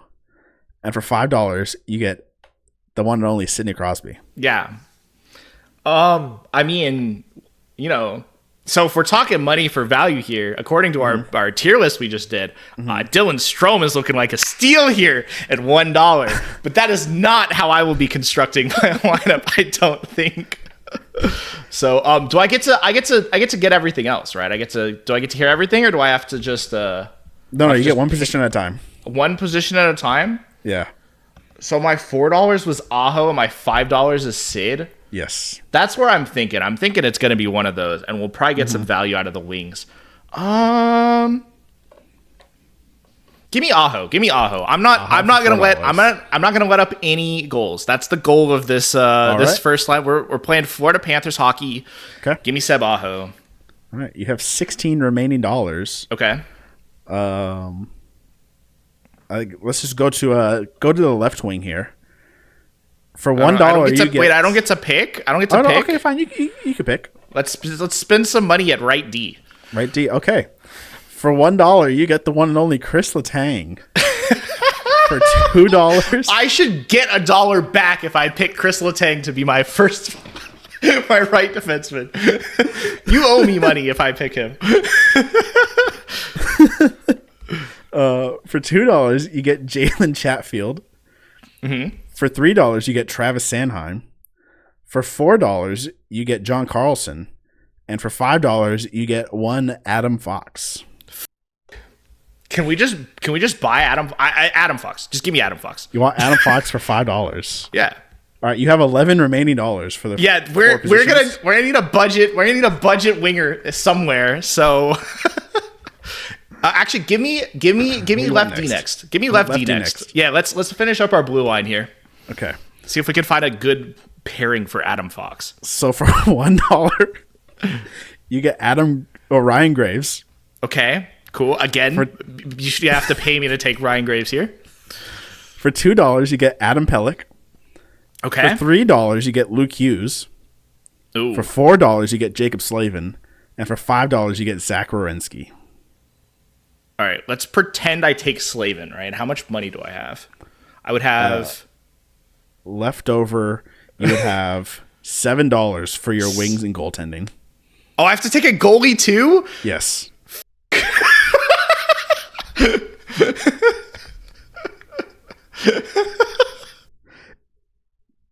I thought I said that, but if I didn't, we can restart the segment if you want. No. We're good. We're good. I can make this work. We've taken our most important ones. Like, how bad of a pick is Pelech here? I'll take Pelech. I think. It's like Pelech for $2. I think Pelech Fox is a fine. Like, we're not ecstatic about it, but like Pelech's doing the shutdown thing at least a little bit, right? You know, like yeah, we're okay with it. We'll live with it. All right, you want goalie, left or right wing? Give me left wing. Left wing. Yeah. For $1, you get Rutger McGroarty. Okay. For $2, you get Andre Palat. Okay. For $3, you get Matvei Michkov.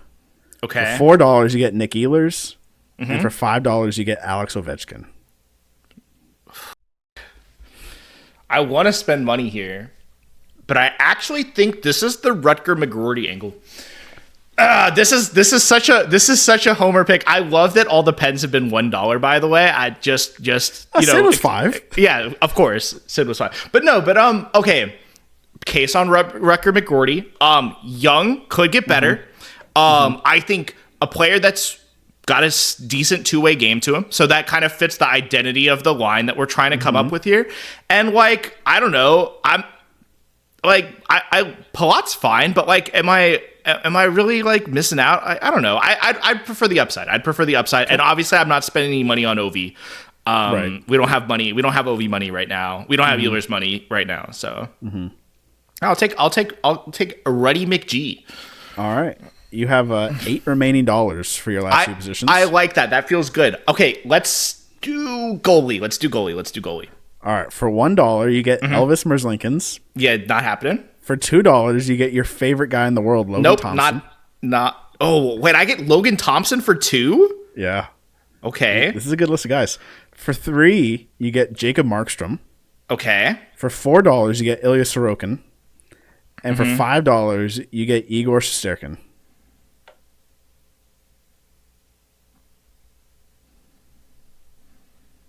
Well, now I'm thinking I should have spent more money on my blue line, maybe, because like if I could take Logan Thompson for $2, I'm not like I think Logan Thompson had an outlier year last year.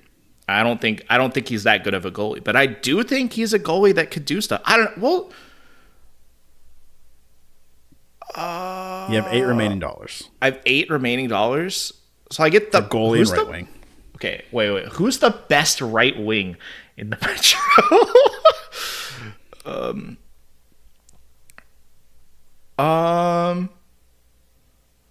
I'll take Sorokin. I'll take Sorokin for 4. Okay. That gives me $4 to spend here. We'll see if I end up taking the 4 guy. You know, maybe there will be some personal bias at play here, or maybe we disagree. Start with the $5 who you do. Yeah, who did I not get? You do not get Travis Konechny. Oh, okay. For $1, you can get Kyle Palmieri. Okay. For $2, you can get Kirill Marchenko. Okay. For $3, you can get Jesper Bratt. Okay. For $4, you can get Alexis Lafreniere. And for $5, you cannot select Travis Konechny. Well, see, now I have so many regrets. I'd easily take Marchenko here. Yeah. I'll take Marchenko for 2. I'm still gonna pick him, and I'm gonna leave $2 on the table to spend at the trade deadline.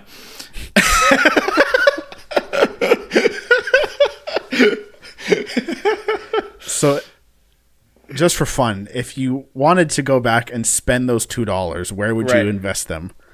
Who are my left defense options again? For 3 was Luke Hughes. 4, Jacob Slavin. Oh, I'd take Slavin easily there, right? If the back end of my blue line is Slavin and Fox, I'm just absolutely winning in every sense of the word, right? Yeah. Yeah, that's where I think that's the best investment for those $2. Maybe there's a Rucker McGroarty is definitely taking this team back. You know, he's definitely the liability here in this group. But yeah, you're not helping Aho out a lot. No, but it's Aho. Yeah, I think he could do it. I agree. I think he can do it. So I think you put together a pretty good team.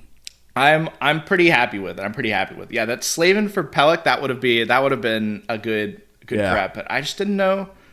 Yep. You know, I'll live with it. Okay. So starting the next segment, we're gonna do a little bit of drafting based off of the random team on this beautiful wheel we've got here. So how it's gonna work is that we're gonna be drafting teams against each other. We're gonna try and pick the best single unit. So similar to our last segment, where it'll be it'll be 2 wingers, 2 defensemen, a center, and a goalie.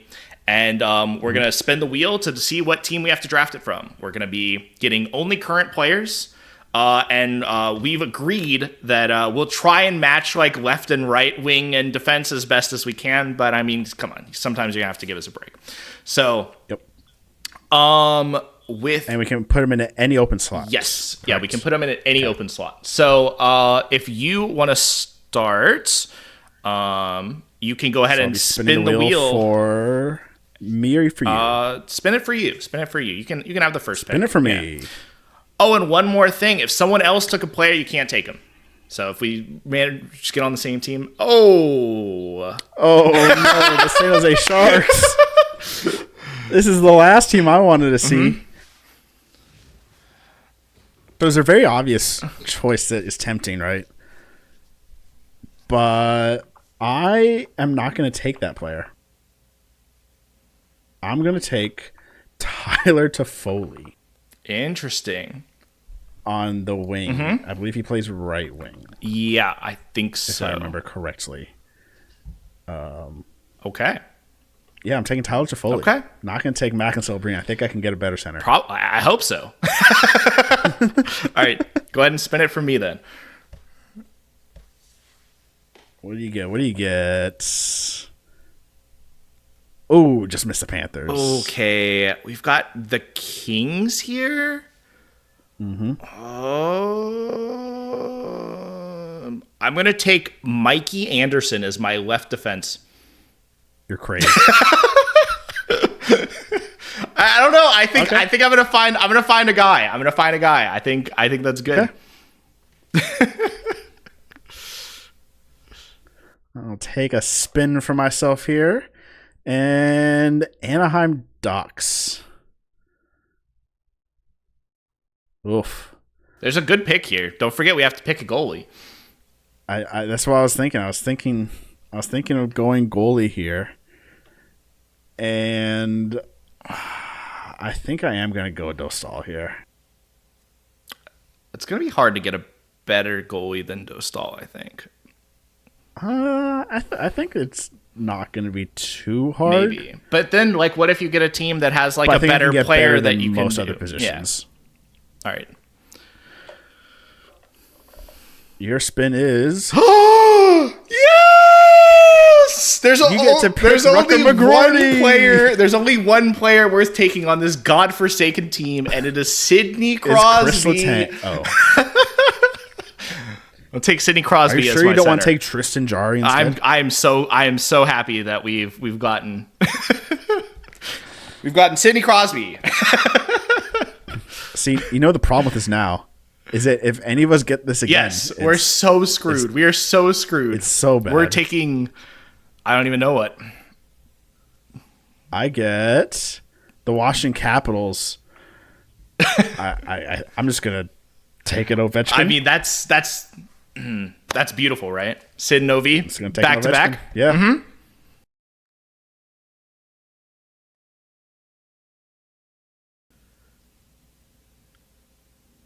This is an interesting team. Lucas Raymond. I think I'll take Lucas Raymond. That's where I'm thinking.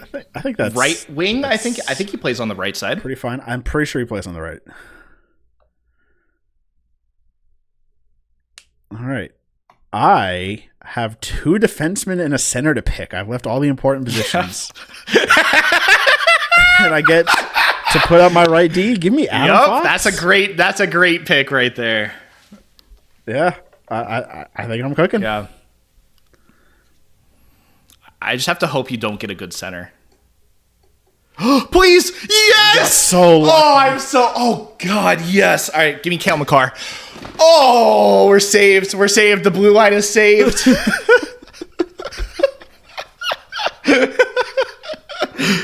Oh, I mean, to be honest though, if you land on Columbus, like Zach Werenski's a pretty great consolation That's prize. true. We could have had Werenski play offhand, but they're both lefty. oh no, Makar's ready. Oh, is he? Okay.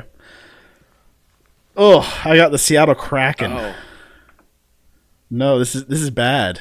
wait, you can cook here, no? Is Vince Dunn a right D? You have a right D. I do have a right Yeah. D. Vince Dunn's a lefty. I think he's lefty. Is Dunn better than Beniers? Yes. I'm taking Vince Dunn. Okay. I think that's a good pick. I have a small top pair, but it's a good top pair. You get the Anaheim Ducks. The Anaheim Ducks? What do you have left? I need a left winger and a goalie, and you took my fucking goalie. Ooh. Who do we take? What are we? Oh, I mean, there's a decent left winger on the board. There's also a good right winger if you just want to take a winger in general. Yeah, I mean the options here. There's 2 good choices. I guess we take Gutter Gauthier, right? Oh, I wasn't even thinking of Gauthier. Yeah. I think that's the pick. Yeah, let's go Gauthier. I'm so sad though. I'm so sad that I picked Mikey Anderson and I can't take Jackson Lackham here because that would make my D so good. I mean, Granlund and Terry are 2 good. That's true. That's true. And Frankie Vetrano had a good year last year too. So it's true. I love me some Frankie Vetrano. I'll take Gauthier. I think that's good. All right, which center do I get? I've left the most important position to last. No way! No way! God damn it! Oh, I win. I mean, hey, you got maybe I'll land on the Rangers or something. I need a goalie here. I could get so screwed. Rangers, Winnipeg, Dallas, Tampa. Yeah. Give me something. Give me something. And you get Jacob Markstrom. Oh. I mean, there's worse goalies out there, but yeah. All right. So you wanna read off your team? Yeah, so at center I have Sebastian Aho. On the wings I have Alex Ovechkin and Tyler Toffoli. On defense I have Vince Dunn and Adam Fox. And in net I have Lucas Dostal. So it's Gauthier, Sid, Raymond, and then Anderson McCarr in front of Jacob Markstrom. I think you won this one with the fucking Seb Aho pull there at the very end. Yeah.